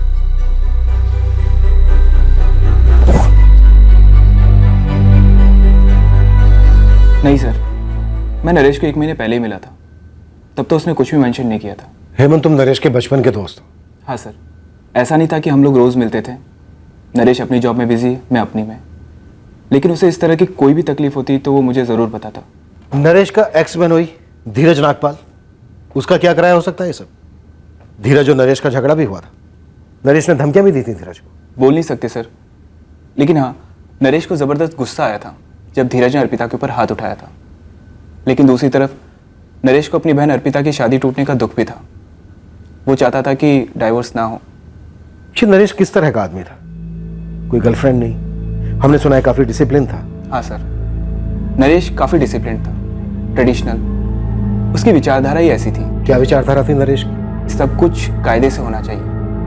नरेश के लिए उसकी सोच, उसकी सिद्धांत, उसकी विचारधारा, आइडियोलॉजी, ये सब बातें हमेशा टॉप पर आती थी। उग्र था अपनी विचारधारा को लेकर? करेक्ट सर, उग्र और सख्त भी। टाइम पर उठो, टाइम पर ही सारे काम करो, समाज के बनाए हुए नियमों के अनुसार ही चलो। नरेश के फादर देवेंद्र जी भी इसी विचारधारा को मानते हुआ था तब से नहीं मिला हूं, और तभी से ना अर्पिता ना उसकी फैमिली में से किसी से बात हुई है। तो फिर हत्यारे को क्यों भेजा? नरेश को मारने के लिए? अर्पिता से बदला लेने के लिए? क्या बात कर रहे हैं सर आप? ये सब बकवास है। वैसे हमने ज्यादा बारीकी में ध्यान नहीं दिया, पर हमने नरेश के पूरे परिवार के कॉल रिकॉर्ड्स निकलवाए और उनमें से हमें ऐसा कुछ नहीं मिला। इस नरेश के बारे में कुछ है अतुल? नरेश के हर करीबी का कहना है कि नरेश बेहद प्राइवेट किस्म का आदमी था, कुछ परेशानी थी उसे, पर क्या परेशानी थी किसी को नहीं पता। मेरे कारण डिस्टर्ब था नरेश? सर इसमें लॉजिक क्या है? 2 साल हुए अर्पिता से अलग हुए, डाइवोर्स भी आजकल में आ जाएगा, यही तो चाहता था नरेश। पर धीरज, तुम शायद बदला चाहते थे उस जिल्लत का जो तुमने भुगती थी नरेश की धमकियों की वजह से। इतनी पुरानी बात, वो तो कब का खत्म हो चुका था। अर्पिता ने तुम्हारे खिलाफ घरेलू हिंसा का केस वापस ले लिया, क्यों? सर मैंने ही अर्पिता से रिक्वेस्ट की थी कि ये केस वापस ले ले, क्योंकि ये केस जितना नुकसान मुझे पहुंचा सकता था उतना ही अर्पिता को भी। मुझे बेरहमी से पीटते वक्त डर नहीं लगा धीरज, दहेज मांगते वक्त तब भी डर नहीं लगा। अब तुम्हें डर लग रहा है जेल जाने से। शायद ना जाऊं जेल, बेल हो, और फिर हम सालों साल कोर्ट के चक्कर लगाते रहेंगे। अर्पिता, मेरी जॉब में प्रॉब्लम होगी और तुम्हें भी बार बार कोर्ट जाने में खुशी नहीं मिलेगी। तुम्हारे घर में भी मुझे कोई खास खुशी महसूस नहीं होती थी जब तुम सब मिलकर मेरा खून पीते थे। मैं सबकी तरफ से और खासकर मेरी तरफ से हाथ जोड़ के तुमसे माफी मांगता हूँ। प्लीज ये केस वापस ले लो। डिवोर्स के जो भी टर्म्स होंगे मैं बिना पढ़े कबूल कर लूंगा। प्लीज तुम ये केस वापस ले लो। कोर्ट जाने में किसी का फायदा नहीं है। अर्पिता तो केस वापस लेने के पक्ष में बिल्कुल नहीं थी, तो नरेश ने अर्पिता को समझाया, तब जाके अर्पिता ने केस विड्रॉ किया। और तो और सर, डिवोर्स पेपर साइन होने से पहले तकरीबन 1 साल तक नरेश ने हम दोनों के बीच पैचअप करवाने की भी कोशिश की थी। जलील करने और उन मारने की धमकियां देने के बाद सर वो सब बातें गर्मा गर्मी में की गई थी जो बाद में भुला दी गई थी। इनफैक्ट डिवोर्स पेपर साइन करने के बाद मैंने खुद नरेश को कॉल किया था।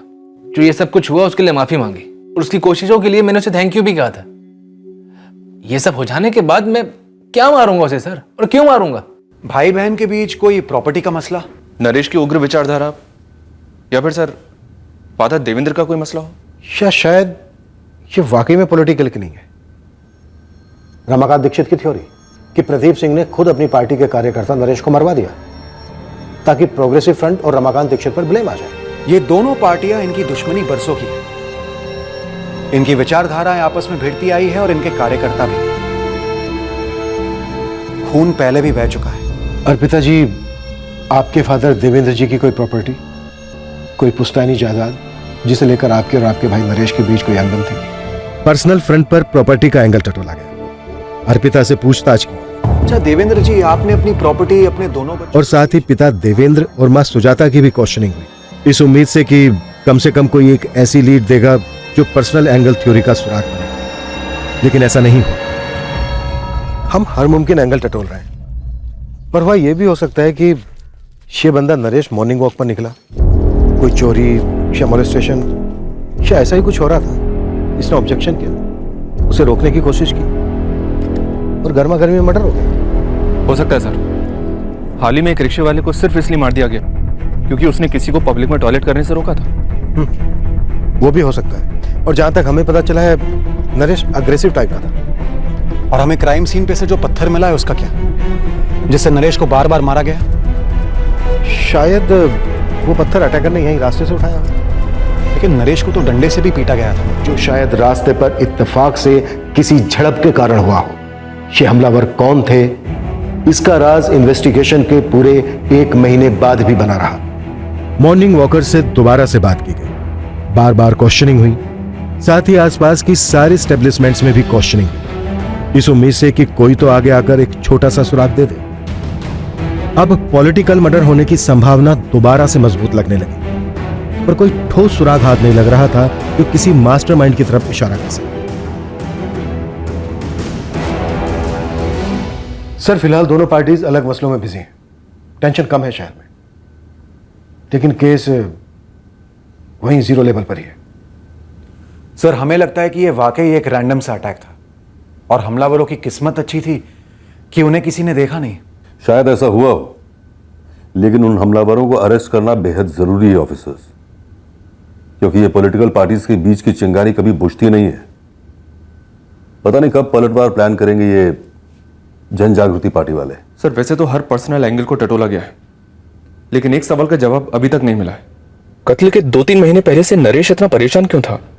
ऐसा तो हो ही नहीं सकता कि किसी को जवाब मालूम ना हो। कोई जानबूझकर बोल नहीं रहा है, और यही शायद तुम लोगों की नीड है। बेहद प्राइवेट किस्म का था ये आदमी, नरेश शर्मा। इसकी लाइफ में बस 3 ही लोग थे, माँ, बाप और छोटी बहन अर्पिता। क्या उन तीनों के रास्ते का कांटा बन गया था नरेश? क्या वो तीनों नरेश को अपने रास्ते से हटाना चाहते थे? क्योंकि वो तीनों चुप हैं, राइट? ये खामोशी शायद कुछ कह रही है ऑफिसर्स। नरेश शर्मा के परिवार के तीनों सदस्यों को एक बार फिर रडार में लाया गया। उनकी हर मूवमेंट बारीकी से स्टडी की गई। इन तीनों का अलग अलग लोगों के साथ मिलने जुलने में से ही इस केस का पहला ब्रेक थ्रू सामने आया।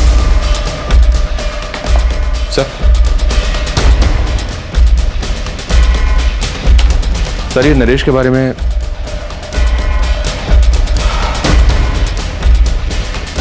ओमकार, ये कैसे छूट गया हमसे? जी मैं घर पर ही हूँ। अर्पिता जी, हम चाहते हैं कि आप अभी इसी वक्त हमारे थाने आ जाएं। क्या है ये? पढ़ लीजिए। मतलब क्या है सबका? क्या लिखा है? पढ़िए पढ़िए अर्पिता जी। वो वॉक के लिए निकल चुका है। कौन वॉक के लिए निकल चुका है? वही जो कभी मॉर्निंग वॉक मिस नहीं करता, आपके नरेश भैया। जी नहीं।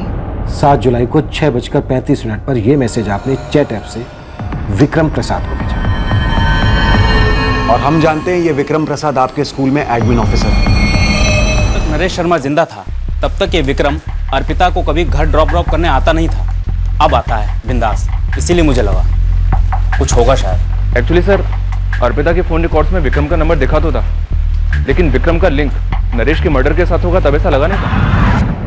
हमने पहले आपके चैट ऐप के डिटेल्स निकलवाए नहीं थे, तो कहिए अर्पिता जी, क्या वजह थी कि आपने ये इंफॉर्मेशन अपने स्कूल के एडमिन ऑफिसर विक्रम प्रसाद के साथ शेयर की कि आपके नरेश भैया सुबह 6:35 को वॉक के लिए निकलने वाले हैं, और उसके चंद मिनटों बाद ही आपके नरेश भैया पर जानलेवा हमला हुआ। सर, विक्रम प्रसाद को अरेस्ट कर लिया हमने। सर, विक्रम ने तो चुपचाप घुटने टेक दिए, लेकिन इसके छोटे भाई आशीष ने हल्की सी कोशिश की सुपरमैन बनने की, पर छोटी सी चेस के बाद वो भी हमारे हाथ में आ गया। देवेंद्र और सुजाता शर्मा को शौक लगा ये जानकर कि उनकी अपनी बेटी उनके बेटे की मौत का कारण है। एक बहन एक भाई के कत्ल के पीछे। नरेश शर्मा के मर्डर में दूर दूर तक कोई पॉलिटिकल एंगल नहीं था।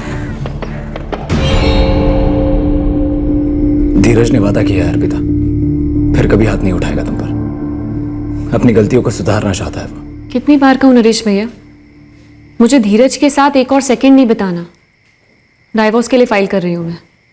नरेश, इस मामले में मैं अर्पिता के साथ हूं। पापा 2 साल कम नहीं होते, पूरे 2 साल अर्पिता ने चू तक नहीं की। क्यों नहीं बताया हमें कि क्या चल रहा था वहां पर? बात तब के तब सही कर देते। क्योंकि मैं अपने पैरों पर खड़े होना चाहती हूँ, इस घर में कुछ कंट्रीब्यूट करना चाहती हूँ, और ना इसलिए भैया क्योंकि मुझे आपको कुछ साबित वाबित नहीं करना है। मेरे लिए बस मेरी फ्रीडम, मेरी सेल्फ रिस्पेक्ट काफी है। रिस्पेक्ट सबकी बनी रहेगी अर्पिता, अगर तुम धीरज के साथ सुलह कर लोगी। मैंने धीरज को डाइवोर्स पेपर्स भेज दिए हैं भैया। पेपर्स हैं, फाड़े जा सकते हैं, लेकिन रिश्ते इतनी आसानी से तोड़े नहीं जाते अर्पिता, और खासकर तब जब धीरज सुधर गया है, माफी मांग रहा है तुमसे। अर्पिता, समाज में शादी की ना अहमियत को समझो, अपने औरत होने के रोल को समझो, और तुम अपना घर बनाना चाहती हो या तोड़ना? भैया आप अपना लेक्चर, ये ज्ञान जाके अपनी पॉलिटिकल पार्टी की उन क्रांतिकारी औरतों को दीजिए, मुझे नहीं। उन्हें समझाइए औरतों का रोल वगैरह, लेकिन मेरे निजी मामलों से कोसों दूर रहिए। कोई विक्रम प्रसाद स्कूल में क्लरिकल पोजीशन पर जॉब करता है, वो कई बार अर्पिता और उसे मैंने साथ में देखा है। तो क्या हुआ बेटा, अर्पिता कुछ गलत नहीं कर रही है, उसकी निजी जिंदगी है। उसकी निजी जिंदगी है और हमारी कोई जिंदगी नहीं है। संस्कार वंस्कार कुछ नहीं है, इज्जत आबरू कोई मायने नहीं रखते। माँ, जिस तरह से होटल में बैठकर वो दोनों बात कर रहे थे ना, वीडियो बनानी चाहिए थी मुझे आप दोनों को दिखाने के लिए। मन तो कर रहा था कि वही 2 खींच के दो।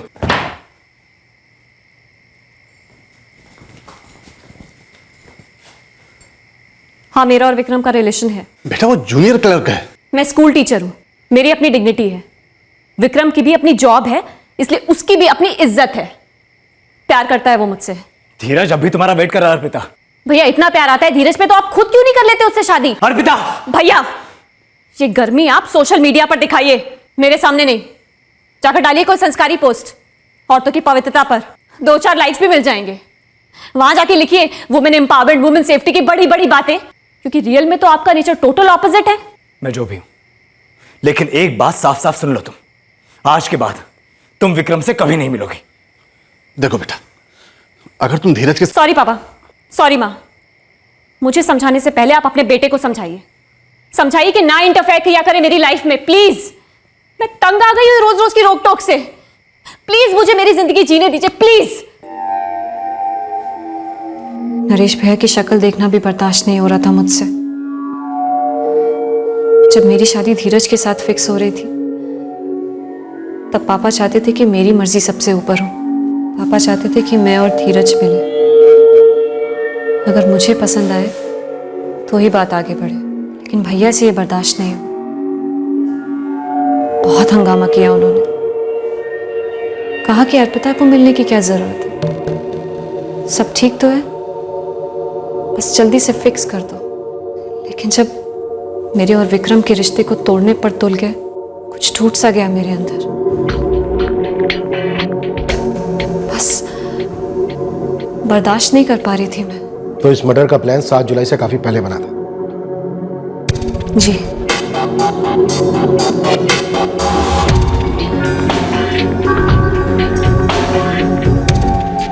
एक बार और सोच लो अर्पिता, मर्डर रिस्की होगा।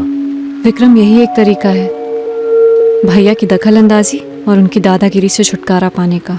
वैसे एक बंदा है पेशेवर, मैंने बात की है उससे, काम तो कर देगा पर कॉस्टली होगा। कितना? 4 लाख रेट है उसका।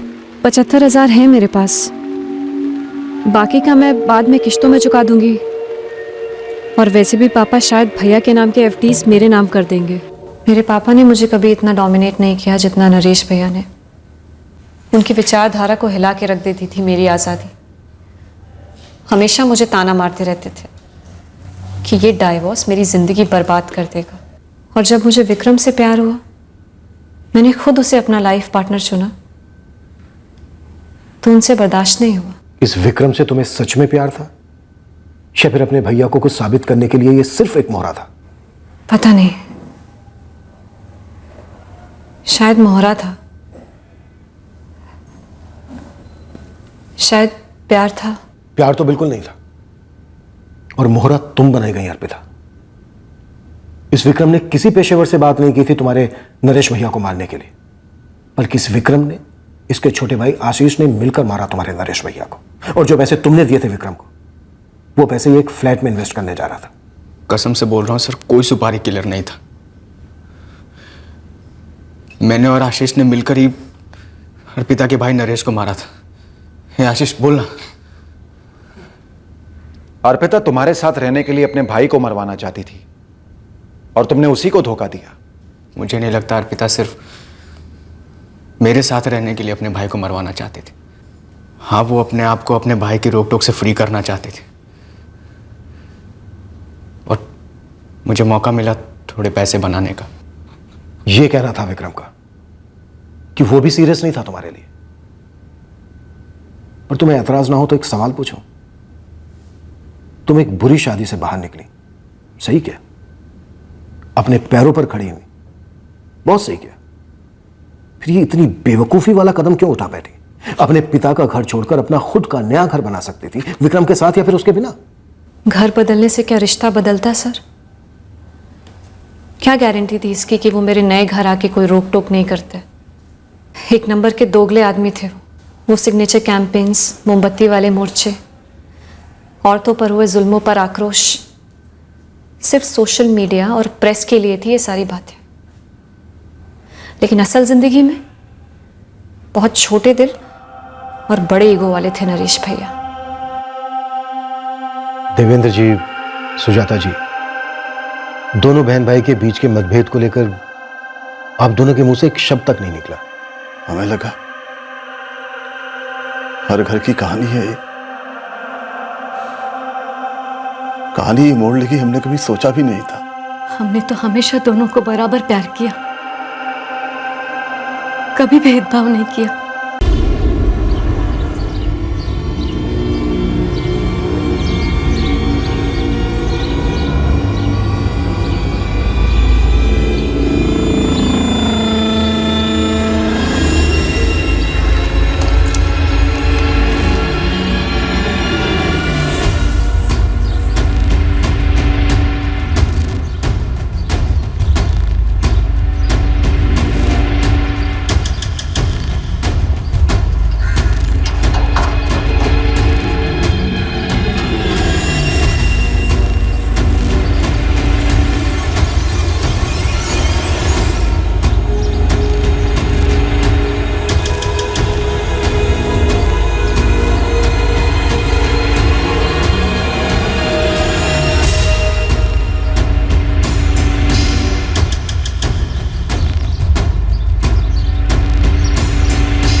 हाँ चंदू। रोहित सर आप ऑफिस में है क्या? चंदू सुबह के 7 बजे घर पर ही हूँ। रोहित सर आप घर पर हो तो फिर ऑफिस में कौन है? वैभव बाबू होंगे, और कौन होगा? सर बाहर का मेन गेट खुला हुआ है, ऑफिस का ग्रिल वाला दरवाजा भी खुला हुआ है। रात को कोई आया था क्या? जब से मैं ड्यूटी पे हूँ तब से लेकर अब तक कोई नहीं आया। और सर रात को खुद वैभव बाबू से मैंने चाबियां ली थी और बाहर के सारे दरवाजे मैंने खुद लॉक किए थे।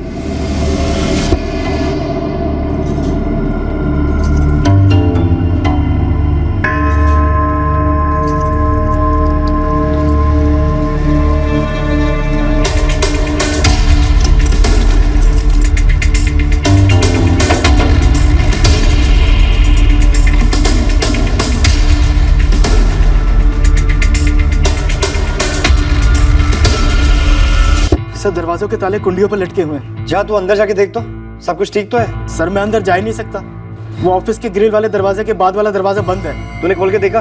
नहीं सर, मुझे डर लग रहा है।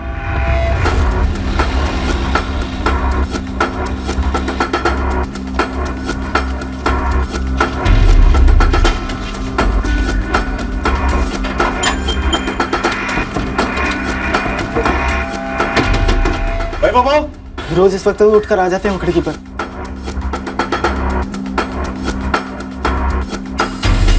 वैभव बाबू, वैभव बाबू, मैंने मिलाया था नंबर, बेल जा रही है। चलो ठीक से याद कर। रात को कोई आया था? 12 बजे तक तो मैं जाग रहा था, उसके बाद गया था सुन।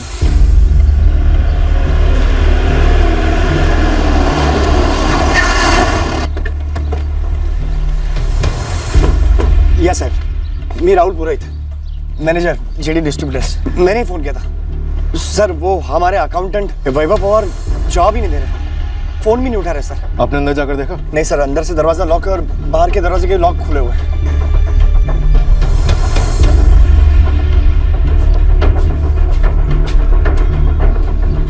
ऑफिस में किसी और के पास कोई दूसरी चाबी? 2 सेट है, लेकिन दोनों वैभव बाबू अपने पास ही रखते हैं। गावड़े, किसी चाबी बनाने वाले को लेके आओ।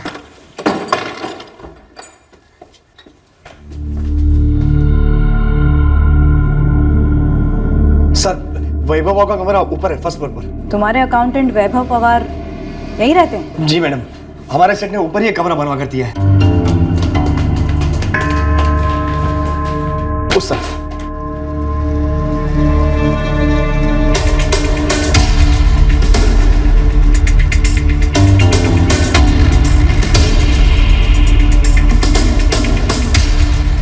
देवारे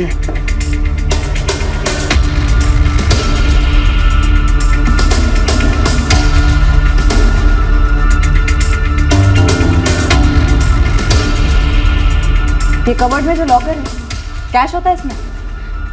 जी। मुझे सिर्फ 3 महीने हुए इधर, मैंने ऑफिस ठीक से देखा तक नहीं है। शाम को 7 बजे आता हूँ, सुबह 9 बजे चला जाता हूँ, पूरा 14 घंटे ड्यूटी करता हूँ मैं। कातिल के पास पहले से चाबी थी, उसने पहले ग्रिल वाला दरवाजा खोला, फिर अंदर वाला दरवाजा खोला, अंदर गया, काम किया और बाहर निकलते वक्त कंपाउंड का मेन गेट भी खोला। यानी कातिल के पास तीनों दरवाजों की चाबियां थी। तो वो ऑफिस में से किसी ने दी होगी, मेरे पास तो कोई चाबी नहीं होती है। अबे लेकिन अंदर आने के लिए तो कंपाउंड की दीवार फाड़नी पड़ी होगी ना, या फिर तूने पहले से ही उसे कंपाउंड के अंदर छुपा कर रखा था? नहीं मैडम, इधर कोई भी नहीं था। ये लॉकिंग सिस्टम, उनका ऊपर से रस्सी फेंकना, ये हमेशा से होता है? नहीं, ये तो अभी 1.5 महीने पहले ही शुरू हुआ था। वैभव बाबू का एक्सीडेंट हो गया था तो उनको चलने में दिक्कत हो रही थी, तब से वो ऊपर ही रहते थे। यहाँ का सेठ कौन है और कहाँ है वो? जसवंत दिघे, मुंबई में रहते हैं। कितने लोग काम करते हैं यहाँ? वैभव बाबू के अलावा हम लोग 7 लोग और काम करते हैं। वैभव की फैमिली में कोई रहता है यहाँ पे? नहीं सर, वो अकेले ही रहते थे यहाँ पर। उनकी फैमिली तो कोथरूड में रहती है। दरअसल हमारी काफ़ी सारी डीलिंग कैश में होती है, बहुत सारा कैश होता है, इसीलिए वो यहीं पे रहते थे। जसवंत सेठ को काफ़ी भरोसा था उन पर।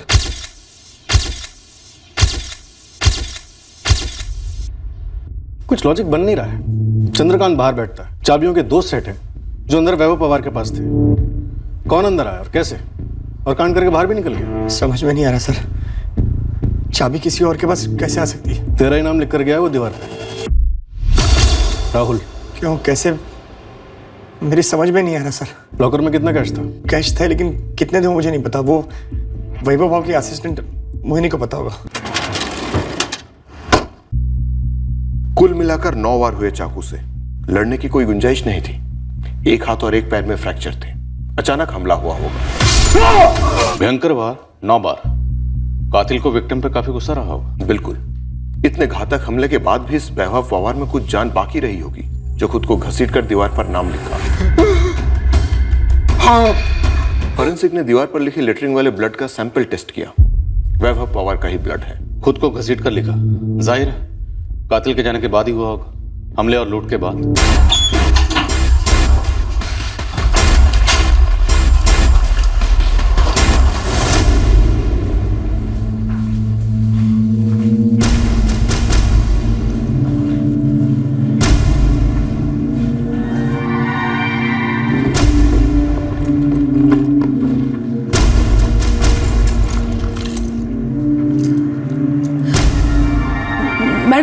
चाबियों का दूसरा सेट तो यही इसी ड्रॉवर में रखा है जहाँ वैभव सर हमेशा रखा करते थे। कितना कैश मिसिंग है मोहिनी? 13,75,000 एग्जैक्ट। मैंने कल शाम को 35,000 रुपए ऐड किए थे।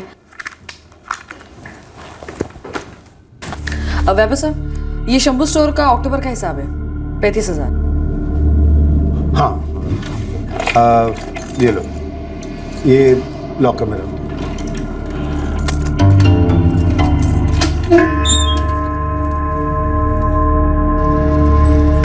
मैडम, ये सारा कैश आज ही बैंक में डिपॉजिट होने वाला था। और ये बात इस ऑफिस में कौन कौन जानता था कि ये कैश आज डिपॉजिट होगा? सिर्फ वैभव सर, मुझे और पुरोहित सर को पता था कि इतना कैश आया। लेकिन मैडम, मुझे समझ में नहीं आ रहा है कि पुरोहित सर वैभव सर के साथ ऐसा कैसे कर सकते हैं? तुम इतने दावे के साथ कैसे कह सकती हो कि ये सब तुम्हारे ईमानदार कर्मचारी थे? राहुल पुरोहित ने ऐसा क्यों किया? इस वक्त हम सिर्फ इतना जानते हैं कि मरने से पहले वैभव जी ने दीवार पर राहुल, बस इतना लिखा था। राहुल पुरोहित से हम पूछताछ कर रहे हैं। राहुल पुरोहित? राहुल ऐसा नहीं कर सकता ताई। योगेश रामटेके, राहुल पुरोहित के पास तुम्हारा नंबर था, पंकज या पूर्णिमा जी का नहीं। ऐसा कैसे? हमारी पुरानी दोस्ती है। मैं अभी भी कहता हूँ राहुल किसी का खून वून नहीं कर सकता। वैभव जीजा जी का तो कतई नहीं। हाँ, धक्का तो बैठा है। वैभव पवार मेरा सबसे पुराना कर्मचारी, अच्छा काम करता था। खैर, चुराए गए पैसे रिकवर तो हो जाएंगे, नया अकाउंटेंट भी मिल जाएगा। कुछ दिनों के लिए काम गड़बड़ आएगा, लेकिन बाद में सब समझ जाएगा। आपके ऑफिस में आपके इतने पुराने अकाउंटेंट का कत्ल हुआ और आपको बिजनेस की पड़ी है। इंस्पेक्टर, ये मेरा इकलौता डिस्ट्रीब्यूशन ऑफिस तो है नहीं, और मेरे छाती पीटने से जो कुछ भी हुआ है उसे बदला तो नहीं जा सकता ना। बुरा तो लगता है, लेकिन मैं कर भी क्या सकता हूँ। वैसे भी वो ऑफिस राहुल पुरोहित और वैभव पवार ही संभालते थे। आपके जनरल मैनेजर राहुल पुरोहित और वैभव पवार के बीच में क्या प्रॉब्लम थी? हाँ, काम को लेकर के दोनों में अनबन हुआ करती थी। राहुल पुरोहित का कई बार मुझे फोन आता था कि वैभव उसके काम में दखलंदाजी करता है, लेकिन कत्ल करने लायक कोई अनबन होगी ऐसा नहीं लगता मुझे। कत्ल करने लायक? हाँ, मतलब उतना सीरियस। लेकिन अगर वैभव ने मरने से पहले राहुल का नाम दीवार पे लिखा है तो उसका जरूर कोई इरादा या कोई मतलब रहा होगा, पर ना ऐसे ही तो कोई नहीं लिखता ना दीवार पे नाम। अनबन थी मेरी वैभव भाव के साथ, लेकिन सर ये मर्डर करके मैं अपनी लाइफ बर्बाद क्यों करूंगा? मर्डर करने के बाद भी लाइफ बर्बाद नहीं होती राहुल पुरोहित। देखो तुम्हारा बैठला, मरने से पहले वैभव पवार ने दीवार पर कातिल का नाम लिख दिया, राहुल। करता कैसे मैं सर? मैं अंदर जाता कैसे? चाबियों के 2 सेट हैं और दोनों सेट आपको वैभव के पास से मिले। डुप्लीकेट चाबी? जनरल मैनेजर हो ना तुम, और ये सिक्योरिटी गार्ड चंदू, इस मर्डर और लूट में तुम्हारा पार्टनर है ना? नहीं सर, ऐसा कुछ नहीं हुआ सर। मैं घर पर था जब मुझे चंदू का फोन आया। सब बकवास। ये चंदू तुम्हारा पार्टनर है और ये फोन वोन ना सब नाटक है। कोई नाटक नहीं है सर, मैं सच बोल रहा हूँ। चंदू की धुलाई शुरू होने वाली है, सब बक देगा वो। तुम सोच लो क्या करना है। अरे सर, जब मैंने कुछ किया नहीं तो क्या बकेगा वो? मैं तो एक मामूली आदमी है साहब, सिक्योरिटी का नौकरी मिला तो कर रहा था साहब। मैंने कुछ नहीं देखा सर। 4 डंडे पड़ेंगे ना तो जो नहीं देखा वो दिखेगा और जो दिखा था वो बकेगा। सिक्योरिटी का नौकरी तूने यही कांड करने के लिए लिया था? कल रात सोने का ढोंग किया। अब जल्दी से बता दे क्या हुआ था, वरना स्पेशल डंडा आएगा तेरे लिए और दांत पेट में होगा और पेट कहीं और। सर, वैभव सर के अलावा किसी के पास भी चाबियों तक की पहुंच थी तो वो पुरोहित सर हैं। बड़ी अजीब बात है सर, सभी ताले खोले गए हैं, तोड़े नहीं गए। आप लोगों को भी लगता है ये सब राहुल पुरोहित ने किया? सर, पूरा ऑफिस जानता है वैभव सर और पुरोहित सर के बीच में बहुत टेंशन थी। दरअसल दोनों के बीच में 36 का आंकड़ा था सर। लेकिन कैलाश, पुरोहित सर क्या खुद आकर ऐसा करेंगे? अरे खुद नहीं किया होगा तो किसी और से करवा दिया होगा। और वैभव सर ने मरते मरते पूरी दुनिया को उसका नाम बता दिया। ये वैभव पवार का एक्सीडेंट कैसे हुआ था? रास्ता क्रॉस कर रहे थे, गाड़ी ने उड़ा दिया। यही वो लॉ कॉलेज रोड पे। सर, एक और झोल है। क्या? यहाँ सीसीटीवी कैमरा है और फुटेज रिकॉर्डर गायब है। कहाँ है सीसीटीवी? सर वो मैं बताता हूँ। वो देखो, वो सर ग्रिल के नीचे वायर के बीच में छुपा हुआ है, ताकि किसी को पता ना चले कि सीसीटीवी कैमरा है। मैं मैडम से अभी यही कह रही थी कि अजीब बात है कि पुरोहित सर ने आपको सीसीटीवी के बारे में कुछ भी नहीं बताया। और रिकॉर्डर गायब है? हाँ सर, और रिकॉर्डर राहुल पुरोहित के कैबिन में ही रखा होता है। आइए सर, मैं आपको भी दिखा देती हूँ।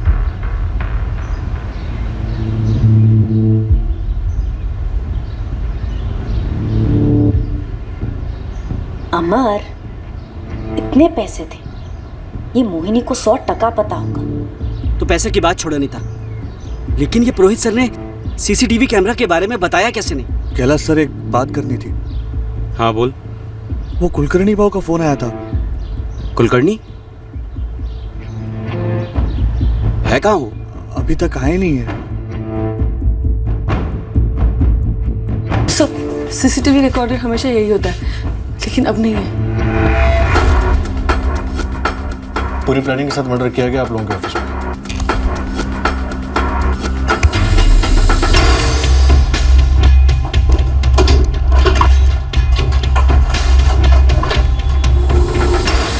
और ये सीसीटीवी वाली बात राहुल पुरोहित ने बताई नहीं हमें। ऑफिस में सबको पता है कि पुरोहित सर के रूम में सीसीटीवी रिकॉर्डर है, ठीक जैसे सबको पता है कि पुरोहित सर वैभव सर से नफरत करते थे। अच्छा ओके। मुझे फंसाया जा रहा है सर। मुझे नहीं मालूम वैभव भाव ने मेरा नाम क्यों लिखा। और ये जो भी तुम्हें फंसा रहा है वो ऑफिस के सीसीटीवी में दिख जाता है। यस, सीसीटीवी सर, आप चेक करिए ना सीसीटीवी, आपको साफ साफ पता चल जाएगा कि कौन आया था और किसने किया खून वैभव भाव का। एक्टिंग अच्छी कर लेते पर थोड़ी ओवर एक्टिंग हो रही। तुम्हारे ऑफिस का सीसीटीवी रिकॉर्डर तुमने कहाँ गायब किया? गायब मतलब? गायब नहीं है तुम्हारे कैबिन में। ये नामुमकिन है। नामुमकिन तो तुम्हें लगा था, तुम्हारा पकड़े जाना, तुम्हारी असलियत का हमारे सामने आना, लेकिन वैभव पवार ने अपने खून से उन्हीं का नाम हमें बता दी। सर ये जो भी है वो जानता है कि मेरी और वैभव भाव की नहीं बनती थी। अगर वो तुम्हें जानता है तो तुम भी उसे जानते होगे। अब जरा हम भी उसे जान लें। अब जरा साफ साफ बताओ कि वो कौन है।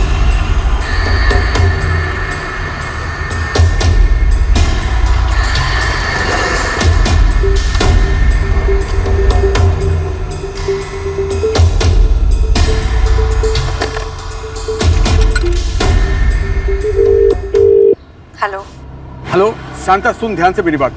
मैं अभी थोड़ी देर में अपना फ़ोन ऑफ करने वाला हूँ, उसके बाद तुम मुझे कांटेक्ट नहीं कर सकी। हाँ, मैं सामने से करूँगा। मैं कहीं जा रहा हूँ। कहाँ?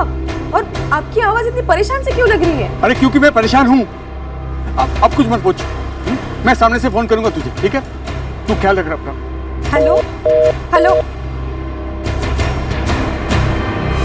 मुझे नहीं पता वैभव भाव ने मेरा नाम क्यों लिखा जबकि मैं वहां था ही नहीं। तो वैभव पवार ने तुम्हें जानबूझकर फंसा दी। एक मरते हुए आदमी ने सोचा कि मैं तो मर ही रहा हूँ, जाते जाते राहुल पुरोहित को ही फंसा जाता। क्यों? क्योंकि मेरी और उसकी बनती नहीं। हम दोनों की बनती नहीं थी, वो सिर्फ काम करने के तरीकों को लेकर। मारने या मरवाने वाली बात थी नहीं। मैं जनरल मैनेजर और वो अकाउंटेंट, उन्हें मुझे रिपोर्ट करना पड़ता था, जो बात उनको पसंद नहीं थी। माऊ, ऐसा नहीं होता है। यहां पर बिजनेस संभालने का काम मेरा है तो मुझे करने दीजिए प्लीज। आपको पता भी है मैंने कितनी मेहनत की है ये शिरके स्टोर्स के साथ डील करने के लिए। शिरके स्टोर्स जो है, इनसे 10 लाख काउचने निकलवाने में मैंने कई पापड़ बेले थे। ये हमारे ब्लैकलिस्ट में है सर, आप रहने दीजिए। आपको क्या लगता है मुझे नहीं पता ब्लैकलिस्ट के बारे में? ये आउटस्टैंडिंग उसके पिता रामनाथ शिर्के की थी। संजय उनका बेटा है। पुरोहित सर, वैभव सर ठीक कह रहे। शिरके स्टोर्स वाले 1 नंबर के डिफॉल्टर्स हैं सर। मोहिनी जी, मैंने सलाह मांगी आपसे? यहाँ का जनरल मैनेजर मैं हूं। मैं सर, जसवंत जी के प्रति मेरी कुछ जिम्मेदारी है। उनको नुकसान हो रहा और मैं उन्हें आगाह भी न करूं, ये मैं नहीं कर सकता। मैं कल का पैदा हुआ दूध पिता बच्चा नहीं हूं। मैं जो कर रहा हूं मेरी समझ में आ रहा है। देखो बाबू, मैं आपका मान करता हूं, लेकिन ये मत भूलना कि इस एजेंसी का बॉस मैं हूं। आप मुझे रिपोर्ट करते हैं। आपको जो ठीक लगता है आप कीजिए, और मैं अपनी ड्यूटी करूंगा, जो आपकी कुर्सी के प्रति नहीं, इस एजेंसी के प्रति है। ये कोई एकाध किस्सा नहीं था मैडम। पहले तो हर दूसरे दिन होता था, लेकिन बाद में रोज की चिक चिक शुरू हो गई। पुरोहित सर का ईगो बहुत बड़ा है। और वैभव पवार? वैभव सर तो बहुत सीधे इंसान थे मैडम। वो हमेशा मुंह पर सच बोलते थे और कोई भी सिचुएशन हो उसे अच्छे से संभालते थे। वो संभालना तो वो पूरा ऑफिस चाह रहे होंगे, लेकिन जसवंत डिगे ने जनरल मैनेजर बनाया राहुल पुरोहित को। वैभव को थोड़ी बहुत जलन तो हुई होगी राहुल से। वैभव सर जलने वालों में से नहीं थे, वो तो हमेशा अपने काम में बिजी रहते थे। मैं तो कहूंगी कि वो एक संत स्वभाव के इंसान थे। ये मोहिनी है ना, ये डेढ़ शाणी है। कैसे? उसने ना वैभव भाव पर जादू कर रखा था। जादू मतलब अमर तू बोलना। सर सब लोग बात किया करते थे कि मोहिनी ने वैभव भाव को फंसाया हुआ है, उन्हें अपने वश में किया हुआ है। अफेयर था? हाँ ऐसा ही कुछ। तो फिर मर्डर क्यों हुआ होगा? पैसों के लिए, या फिर इस मोहिनी का कोई दूसरा प्रेमी बन गया था? शादी हो गई थी? मोहिनी डिवोर्सी है सर। लगभग 4 साल पहले उसने ऑफिस ज्वाइन किया था, और सर जब से उसने ऑफिस ज्वाइन किया था ना, तब से वैभव भाव उसका कुछ ज्यादा ही ध्यान रखते थे। कैश की डिटेल्स भी पुरोहित सर से ज्यादा पता होती इस मोहिनी को। और सर मोहिनी सबसे लास्ट में घर जाती थी ऑफिस से। सर देर तक वैभव भाव के साथ रहती, अक्सर दरवाजा अंदर से बंद रहता। बंद कमरे में क्या अकाउंट्स होता था किसी को पता नहीं चलता। घंटों तक दरवाजा खुलता ही नहीं। ऑफिस से घर जाने का सबका एक फिक्स टाइम होता था, पर मोहिनी के लिए नहीं। वो बैठी रहती, पता नहीं ऐसा भी क्या काम होता था। और वैभव भाव के एक्सीडेंट के बाद तो मतलब पूरा प्यार उमड़ रहा था, बड़ा ख्याल रखा जाने लगा। लेकिन विदाउट फेल 8 बजे से पहले निकल जाती। क्यों? 8 बजे ऐसा क्या होता?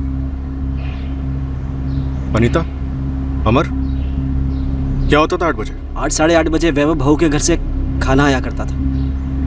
वैभव भाव की यही बात हमें बहुत खटकती थी कि आदमी की बीवी है, बेटा है, शहर में घर है, फिर भी ऑफिस में रहता है। घर से खाना कैसे आता था? वैभव भाव को बेटा पंकज लाता था सर। ताई, बॉडी कल सुबह तक मिलेगी ऐसा करके बोला। योगेश, तू ऐसा कैसे बोला रे कि राहुल पुरोहित कुछ कर नहीं सकता? क्योंकि ताई, राहुल को मैं आज से नहीं जानता, सालों से जानता हूँ। जीजाजी की जेडी डिस्ट्रीब्यूटर कंपनी ज्वाइन करने के पहले से। लेकिन बाबा ने खुद उसका नाम लिखा दीवार पे, अपने खून से। योगेश मामा जी, अपने खून से। किसने कहा कि वो लिखावट जीजाजी की है? बता पंकज, कोई जबरदस्ती भी तो लिखवा सकता है पुलिस को गुमराह करने के लिए, शायद राहुल को फंसाने के लिए। सर 12 साल लग गए मुझे इस जनरल मैनेजर की पोजीशन में पहुंचने में। बहुत जूते घिसे सर। हर जॉब पर कहीं ना कहीं किसी के साथ ईगो इश्यूज रहते हैं प्रोफेशनल लाइफ में। लेकिन आप जाके पूछिए सबसे, मरवाया मैंने किसी को लाफा तक नहीं मारा। वैभव पवार ने मरने से पहले तुम्हारा नाम लिखा है, राहुल। सीसीटीवी रिकॉर्डर भी तुम्हारी कैबिन से गायब हुआ। सर मुझे पक्का यकीन है कोई और है जो ये खेल खेल रहा है और मेरे कंधे से गोली चला रहा है। सर ये भी तो हो सकता है कि किसी ने लाश की उंगली पकड़कर लिखवाया हो मेरा नाम। और सर इस दुनिया में राहुल मैं अकेला थोड़ी ना हूं। पर ऑफिस में तो तुम ही एक राहुल हो ना।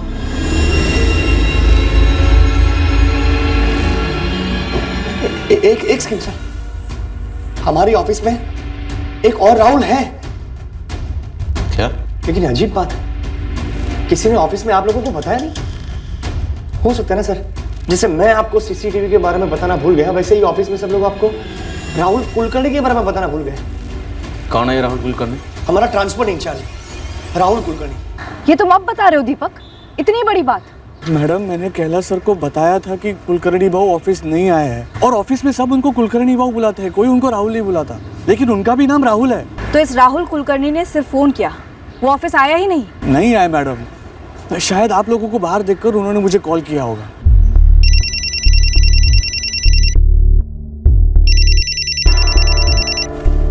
हाँ कुलकर्णी भाऊ, आप कहाँ हो? अरे दीपक, ये पुलिस का माजरा क्या है? क्या हुआ ऑफिस में? वो वैभव भाऊ का मर्डर हो गया कुलकर्णी भाऊ। मर्डर? और मैनेजर साहब को अंदर कर दिया है। मैनेजर साहब?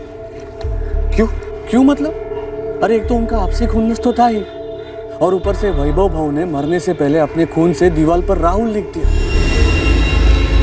तभी मुझे खनका ही नहीं कि कुलकर्णी भाऊ का भी नाम राहुल है। और मैडम, वैसे इस राहुल कुलकर्णी के भी कुछ कम पंगे नहीं थे वैभव भाऊ के साथ? किस बात को लेकर? पैसे को लेकर। और इतनी लेट ये बात बताई जा रही है? मैडम मुझे मेरे पति ने ऑफिस के मर्डर के बारे में कुछ नहीं बताया। ये बताया कि गायब हो रहा हूँ, फोन बंद कर रहा हूँ वगैरह वगैरह, लेकिन क्यों ये नहीं बताया? नहीं मैडम नहीं बताया, मैंने उनसे पूछा भी, लेकिन वो बहुत परेशान लग रहे थे। ओ शांताबाई राहुल कुलकर्णी, जुर्म में मुजरिम का साथ देना या फिर उसे पुलिस से बचाना भी एक जुर्म ही है। कड़ी से कड़ी सजा हो सकती है। नहीं मैडम आप ऐसा मत कहिए, मेरे पति मुजरिम नहीं है, वो किसी का मर्डर नहीं कर सकते।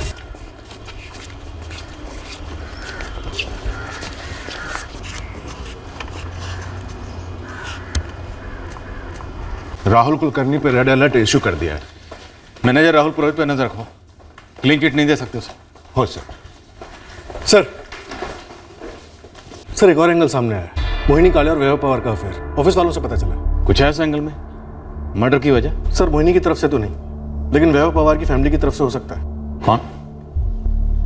वैभव पवार का बेटा पंकज या उसका साला योगेश? सर ऑफिस के बाकी लोगों का कहना है कि पंकज रोज तकरीबन 8 साढ़े 8 के बीच में अपने फादर को खाना देने के लिए आया करता था, और वॉचमैन चंद्रकांत ने अब जाके बताया कि उस रात ऑफिस में आने वाला आखिरी आदमी पंकज था।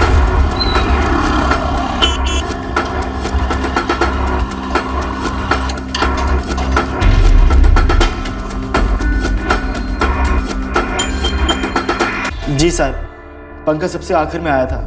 मैं डर गया था इसलिए आपको बताना भूल गया। आगे बोल। पंकज ऊपर गया, खाना देकर नीचे लौटा, तब वैभव बाबू ने मुझे चाबियां दी थी और मैंने दोनों गेट बंद कर दिए थे। ये पंकज वापस लौटा होगा? 12 बजे तक तो नहीं, उसके बाद मैं सोने चला गया था। मुझे नहीं पता साहब कि उसके बाद क्या हुआ होगा। बाप का अपनी असिस्टेंट मोहिनी के साथ अफेयर हुआ और जवान बेटे ने बाप को मार डाला। नामुमकिन तो नहीं है। गुस्सा और नफरत सालों से जमा हो रहा होगा। एक आदमी अपनी बीवी और बेटे के होने के बावजूद भी अलग रह रहा है। जो प्यार जो इज्जत बीवी को मिलना चाहिए वो अपनी जवान प्रेमिका को दे रहा होगा। गुस्से में बेटे ने मार दिया होगा। दीवार पर राहुल लिखा हुआ, ऑफिस में दो राहुल। जनरल मैनेजर राहुल पुरोहित हाथ में था, ट्रांसपोर्ट मैनेजर राहुल कुलकर्णी फरार। अब एक तीसरा एंगल उभरा था, वैभव पवार का बेटा पंकज। क्या मोहिनी के साथ अफेयर कत्ल का मकसद था, या सिर्फ 13,75,000 की चोरी, या दोनों, या कुछ तीसरा?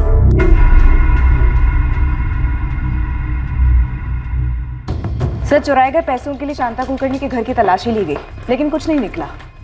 बयान डगमगा रहा? रत्ती भर भी नहीं सर, अटकी हुई है अपने बयान पर कि उसे कुछ नहीं मालूम। छोड़ दो उसे, घर जाने दो। उसे लगने दो कि वो बच गई, पर उस पर नजर रखवाओ तगड़ी। और इस शांता का फोन भी टैप करो, राहुल कुलकर्णी से फोन जरूर करेगा। शांता, तुम घर जा सकती हो। मतलब वो असली कातिल पकड़ा गया क्या? हाँ, दीवार पर जो राहुल लिखा हुआ था उसका तुम्हारे पति राहुल कुलकर्णी से कोई लेना देना नहीं था।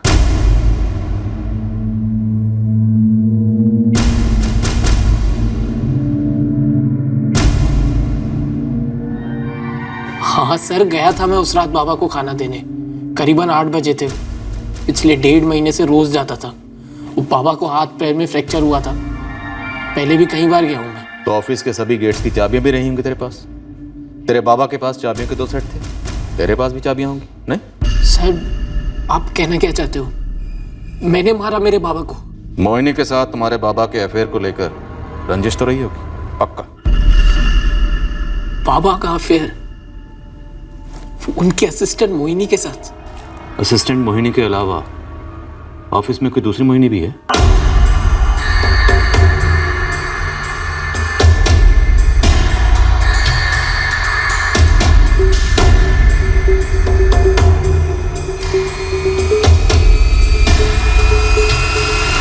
बस बाबा ने खाना खाया और मैं वहां से निकल गया। चाबियां चाबियों का एक सेट तुम्हारे पास है, तुम 12 बजे के बाद लौटे? सबसे पहली बात, मेरे पास चाबियों का कोई सेट नहीं है। और मान लीजिए अगर मेरे पास चाबियों का सेट होता भी तो क्या फायदा? कंपाउंड का मेन दरवाजा तो अंदर से बंद होता है, तो ऐसे में मैं अंदर कैसे दाखिल हो पाता सर? दाखिल तुम हुए थे, तुम बताओ। दीवार फांद के।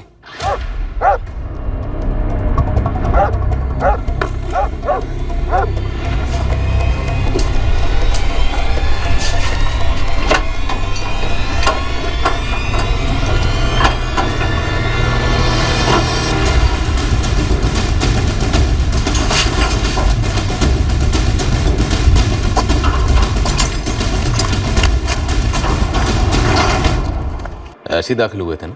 मैंने बाबा खोए अपने, शोक मना रहा हूं, फिर भी मेरा कॉमन सेंस घास चढ़ने नहीं गया। चलो मान लेते हैं कि वो दीवार फांद के मैं अंदर आया, पर सर आप ये सोचिए, अगर मेरे पास चाबियां होती और मुझे दीवार फांद के ही अंदर आना होता तो सर मैं ऑफिस का दरवाजा और मेन कंपाउंड वाला दरवाजा खोल के क्यों जाता? जिस तरह दीवार फांद के अंदर आया था उसी तरह दीवार फांद के बाहर चले जाता। इससे राज और गहरा नहीं हो जाता सर? तुमने दीवार पर सिर्फ राहुल लिखा, ये जानते हुए भी कि ऑफिस में दो राहुल हैं। क्यों? ताकि हम उन दोनों राहुल के पीछे पड़े, उन्हें खंगालते रहें और कुछ ना मिले। उसी तरह ये दीवार फांदना, दरवाजा खुला रखना, सब उसी मकसद से किया गया। सर ऐसे हुआ होगा, वैसे हुआ होगा, ये सब आप लोग संभालिए ना। मुझे बस इतना पता है कि मेरे बाबा का कत्ल हुआ है, और अगर आप लोगों को मुझ पर शक है तो साबित कीजिए सर। फिलहाल मुझे जाना है, मैं जाऊं। ये क्या बोल रहे आप मैडम? बड़े भाई समान थे वैभव सर, उनके साथ अफेयर, ये आप लोग सोच भी कैसे सकते हैं? ये बात आपको जरूर उस घटिया अनीता ने बताई होगी। अफवाह मास्टर है वो। वैभव पवार के करीब नहीं थी तुम? मैडम करीब होना और अफेयर होना क्या एक ही बात है? लोग पहले करीब आते हैं, उसके बाद अफेयर होता है मैडम। कभी खुलेआम, कभी बंद दरवाजे के पीछे। सर आप हद पार कर रहे हैं। वैभव पवार दुनिया पार कर चुका है। मैडम मैं आपको बता चुकी हूँ कि वैभव सर एक संत आदमी थे। मेरा डिवोर्स हो चुका था, मेरे अकाउंट में और मेरे पर्स में 100 रुपए तक नहीं थे। तब मुझे तकदीर से ये नौकरी मिली, और जब वैभव सर को पता चला कि मेरी हालत कितनी खस्ता है तब उन्होंने मेरी मदद की, इंसानियत के नाते, एक बड़े भाई के नाते। ये नौकरी आपको वैभव पवार की वजह से मिली थी? पहले से करीब थे आप दोनों? जी नहीं, मुझे नौकरी अपनी तकदीर से मिली थी और मैंने अपनी मेहनत से अकाउंटिंग सीखी थी, और वैभव सर ने बहुत ही शिद्दत से मुझे अकाउंटिंग सिखाई थी। बहुत उपकार है उनके मुझ पर। काफी देखभाल की थी तुमने वैभव के एक्सीडेंट के बाद? वो तो रूम में पड़े रहते थे। वो मेरे बॉस थे, उनका एक्सीडेंट हो गया था, वो अकेले रहते थे, तो मैं उनकी देखभाल नहीं करती तो और कौन करता? उनकी पत्नी पूर्णिमा जी, या फिर उनका बेटा पंकज? हाँ जरूर, और वो कर भी रहे थे, लेकिन वो यहाँ पर रहते तो नहीं थे ना मैडम। और जब मैं ऑफिस में होती तो मैं उनकी देखभाल करती थी। और मैडम वो मेरे साथ अफेयर करने के लिए यहाँ पर नहीं रहते थे, वो मेरे आने के 10 साल पहले से ही ऑफिस में रहते थे, क्योंकि दिगे सेठ उन पर पूरा भरोसा करते थे। और मैडम मुझे गोल गोल बात करने की आदत नहीं है। अगर मेरा वैभव सर के साथ कोई अफेयर होता या फिर अगर मैं उनके साथ सोती तो मैं आपको साफ साफ बता देती, लेकिन ऐसा कुछ नहीं है। और अगर पंकज ने ये अफवाह सुनकर उसके पिता का कत्ल किया है तो ये उसकी सबसे बड़ी गलती है। मेरा वैभव सर के साथ कोई अफेयर नहीं था, वो मेरे बड़े भाई जैसे थे और कुछ नहीं।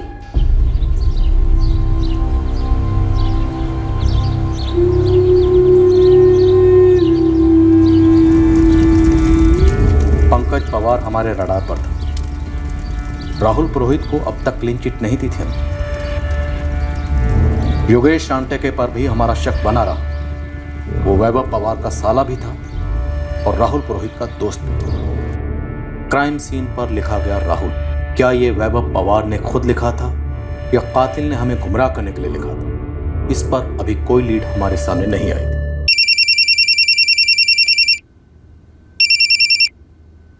हेलो हेलो शांतम, मैं बोल रहा हूँ। राहुल, राहुल कहाँ हो तुम? वहाँ सब कैसा है? पुलिस मुझे अभी भी ढूंढ रही है क्या? पुलिस अब तुम पे शक नहीं कर रही है राहुल। क्यों? क्योंकि उन्होंने असली कातिल को पकड़ लिया। तुम घर लौट आओ, मैं तुम्हें ये बात बताने के लिए कब का इंतजार कर रही थी। तुम पहले अपना फोन चालू करो और जल्द से जल्द घर लौट आओ। सर, राहुल कुलकर्णी ने शांता कुलकर्णी को पीसीओ से फोन किया। पीसीओ की लोकेशन पुणे स्टेशन के पास की है। चलो चलो जल्दी रेलवे स्टेशन।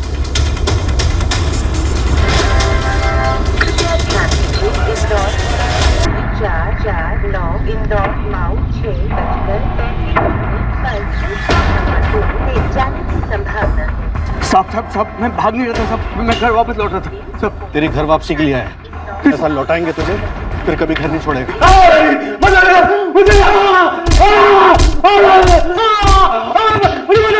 मैडम आपने नहीं कहा था कि मेरे पति निर्दोष है, कातिल पकड़ा गया है। कातिल तुम्हारा पति है शांता, और अब उसे हमने पकड़ लिया है। मैडम मेरे पति किसी का कत्ल नहीं कर सकते मैडम। मैंने आपको बोला भी था कि वो 4 दिसंबर की रात को घर पर थे, कहीं नहीं गए। मैडम मेरी बात सुनिए मैडम। साहब मैं इसलिए भागा क्योंकि मुझे लगा कि टॉर्चर होगा, और डर के मारे मैं वो सब कबूल कर लूंगा जो मैंने कभी किया ही नहीं साहब। बड़ा तजुर्बा तुझे हमारे टॉर्चर का।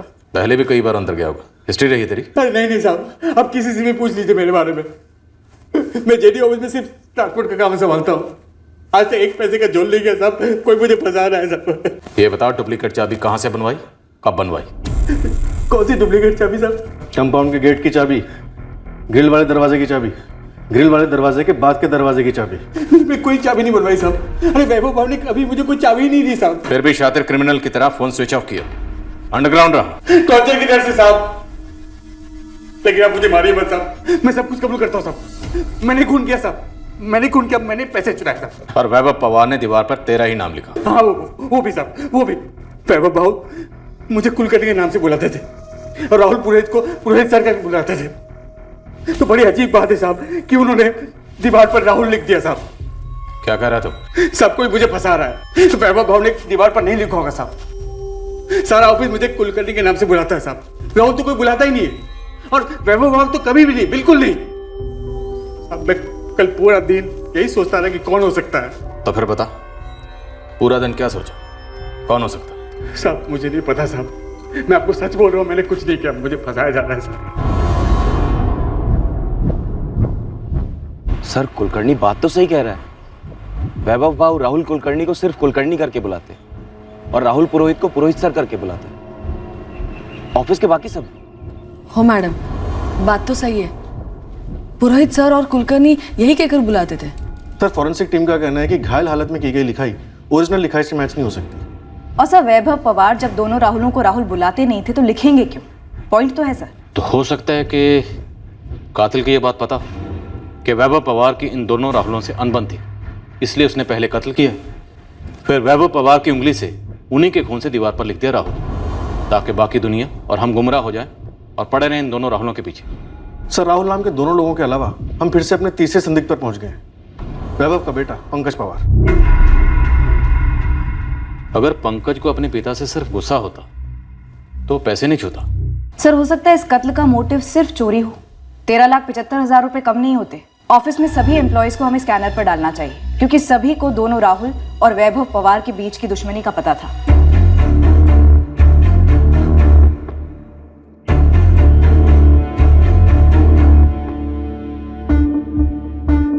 अब वैभव के परिवार की तरह सारा ऑफिस हमारी संदिग्ध लिस्ट में शामिल किया गया। हम अंधेरे में तीर चला रहे थे, कोई ठोस दिशा नहीं मिल रही थी इन्वेस्टिगेशन को। आखिर इस कत्ल का मकसद क्या था? बस एक बात के बारे में हम पक्का थे कि ये अंदर की बात थी। इसमें दो राय नहीं थी कि कातिल को पीड़ित और उसके इर्द गिर्द की सारी बातों की काफी जानकारी थी। जल्दी ले ले, चल जल्दी अंदर ले ले, चल। जेडी डिस्ट्रीब्यूटर्स के हर कर्मचारी का इतिहास खोद निकाला गया, क्रिमिनल कनेक्शंस ढूंढे गए, पता लगाने की कोशिश की गई कि क्या इनमें से किसी का भी क्रिमिनल कनेक्शन इस कत्ल के साथ जुड़ता है या नहीं।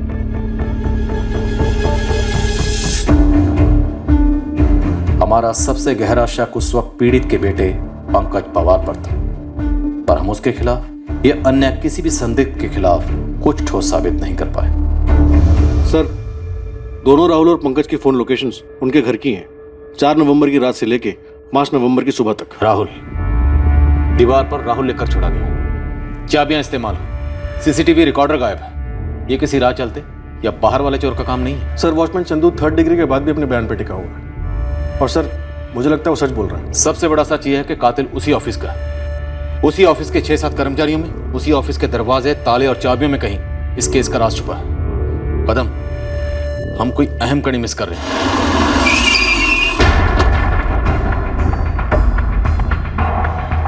वो अहम कड़ी आखिरकार हमारे सामने प्रकट हुई। इस कड़ी पर अतीत की धूल जमी थी, उसे हटाकर उसी से वर्तमान की धुंध हटानी थी। सर लगता है यही हमारी कड़ी है और यही हमारा मुजरिम। कोल्हापुर पुलिस से फाइल्स मंगवाई हैं सर। गुड, पर्दा गिराने का टाइम आ गया।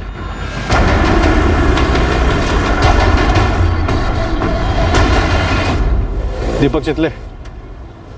राम राम सर। मुंह पे राम, बगल में छुरी। चल बता वो छुरी कहाँ है जिससे तूने वैभव पवार का गला काट डाला? ये क्या बात कर रहे हो साहब? मैं तो जेडी कंपनी का एक मामूली ड्राइवर हूँ साहब।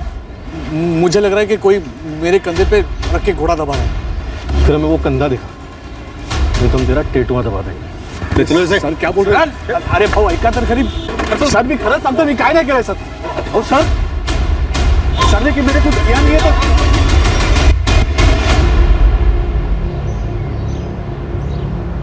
राखी चितले, 4 दिसंबर की रात को तेरा पति घर पर नहीं था।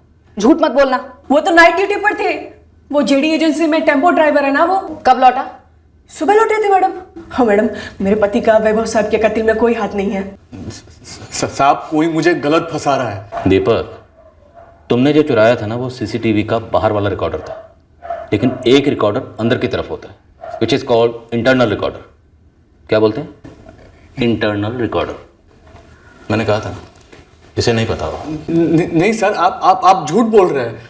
अगर ऐसा कुछ होता तो कत्ल के सुबह ही सब कुछ साफ हो गया होता ना। सर, अंदर कोई रिकॉर्डर नहीं होता। तू टेम्पो ड्राइवर है, 7वीं फेल, और तुझे सीसीटीवी के बारे में सब कुछ पता है। मैं बताऊं कैसे? 4 साल पहले कोल्हापुर में तेरी चोरी सीसीटीवी की वजह से पकड़ी गई थी, और इस बारी तूने सीसीटीवी का रिकॉर्डर ही गायब कर दिया। मंगतराम ट्रेडिंग, साल 2013, कोल्हापुर। दीपक चितले, वो टेम्पो ड्राइवर, कोल्हापुर में भी चाबियों से दरवाजे खोले गए थे। मंगतराम ट्रेडिंग कंपनी से 4.5 लाख रुपए लेकर भागा था। सीसीटीवी ने पकड़वा दिया। तेरी बीवी ने सब बक दिया। उसने बताया कि बोल के गया था कि रात को डिलीवरी ड्यूटी है, लेकिन टेम्पो तो सारी रात जेडी ऑफिस के कंपाउंड में खड़ा था, और अगली सुबह जब वापस आया तो पैसे लेकर आया, बहुत सारे पैसे। तूने अपना फोन भी जानबूझ के अपने घर पे छोड़ दिया। तुझे पता था पुलिस सबकी कॉल लोकेशन निकलवाएगी। बहुत शाना है तू। हाँ, तेरी चोरी पकड़ी गई। अब सब कुछ अपने मुंह से बोलेगा ना तो आगे भी बोलने लायक बचेगा। शानपंथी करेगा ना तो ना बोलने। तेरी चोरी पकड़ी गई। अब सब कुछ अपने मुंह से बोलेगा ना तो आगे भी बोलने लायक बचेगा। शानपंथी करेगा ना तो ना बोलने लायक रहेगा ना चलने लायक। जी,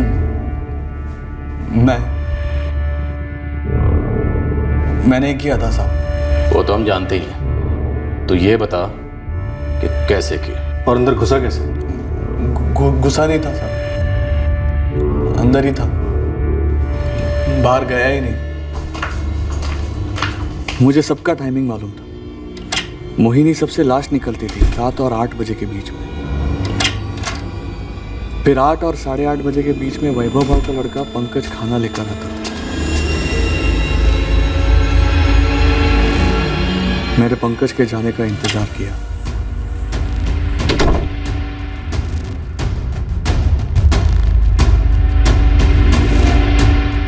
मुझे पता था फिर चंदू सारे दरवाजों पर ताला लगाएगा।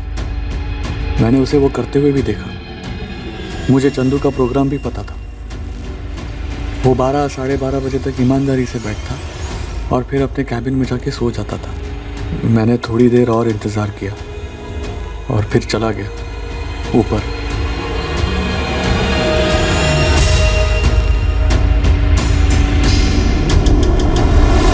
छुरा अपने साथ लाया था?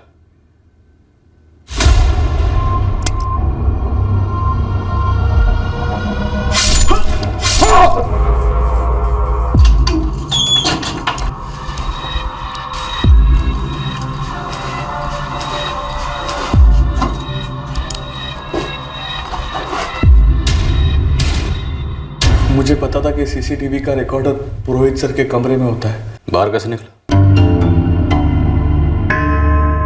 काफी अरसे से मैंने नजर रखी थी और पता लगाया था कि ऑफिस के दरवाजे और कंपाउंड के गेट की चाबियां कौन सी हैं।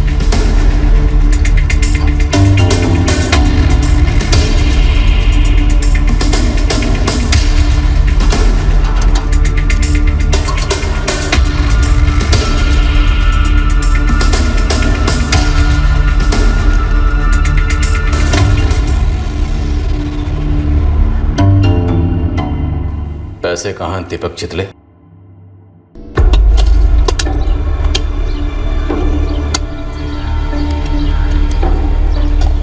दीपक के घर के पीछे से हमने सारे पैसे बरामद किए। दीपक ने उस 13,75,000 में से सिर्फ 4,000 रुपए खर्च किए थे। राहुल जी, आप लोगों ने बहुत बड़ी गलती की जो दीपक को उसकी बैकग्राउंड चेक किए बिना नौकरी पर रखा। सर, दीपक तो पहले से ही था हमारे यहाँ नौकरी पर। वैभव बाबू ने उसे अपॉइंट किया था। मतलब ये दीपक लंबे अरसे से ये प्लानिंग कर रहा था। डिटेल में स्टडी कर रहा था लंबे अरसे से। ऐसे ही मार दिया वैभव बाबू को सिर्फ पैसों के लिए।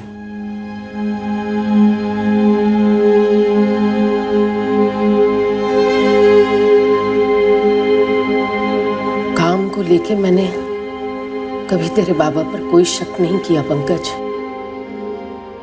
ये मोहिनी, इसमें कोई सच तो नहीं है। तूने बाबा पे हमेशा भरोसा किया, तो अब उन पे क्यों शक कर रही है जब वो हमारे साथ ही नहीं है? वैसे भी अभी क्या फर्क पड़ता है आई?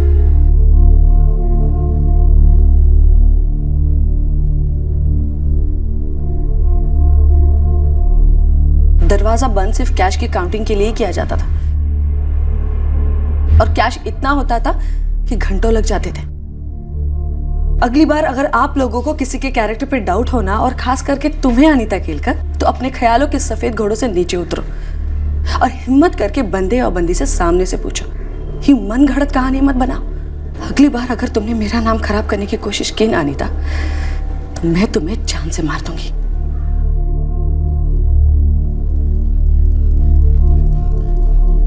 किसी के अतीत के रिकॉर्ड्स के आधार पर वर्तमान में उसके बारे में राय बनाना शायद सही ना लगता हो, पर भरोसा एक ऐसा धागा है जो वर्तमान को अतीत से जोड़ता ही है और भविष्य का अनुमान लगाता है। किसी इंसान ने क्या किया था, क्या कर रहा है, यह तय करता है कि वो आगे क्या कर सकता है। यह स्वाभाविक है कि जब किसी के साथ संबंध जोड़ने होते हैं, व्यावसायिक या निजी, उस व्यक्ति की पूरी जिंदगी एक दस्तावेज बनकर सामने आती है और हम तय कर सकते हैं कि संबंध बनाया जाए या नहीं। जी नहीं, ये किसी के चरित्र की आलोचना करने वाली बात नहीं है, बस एक संबंध के जोड़ने के फायदे और खतरों की स्टडी है। उसी तरह जिस इंसान के अतीत पर सवाल उठा है, उसे इस बात को समझना ही होगा कि आज किया गया गलत काम कल आलोचना के दायरे में आना ही आना है।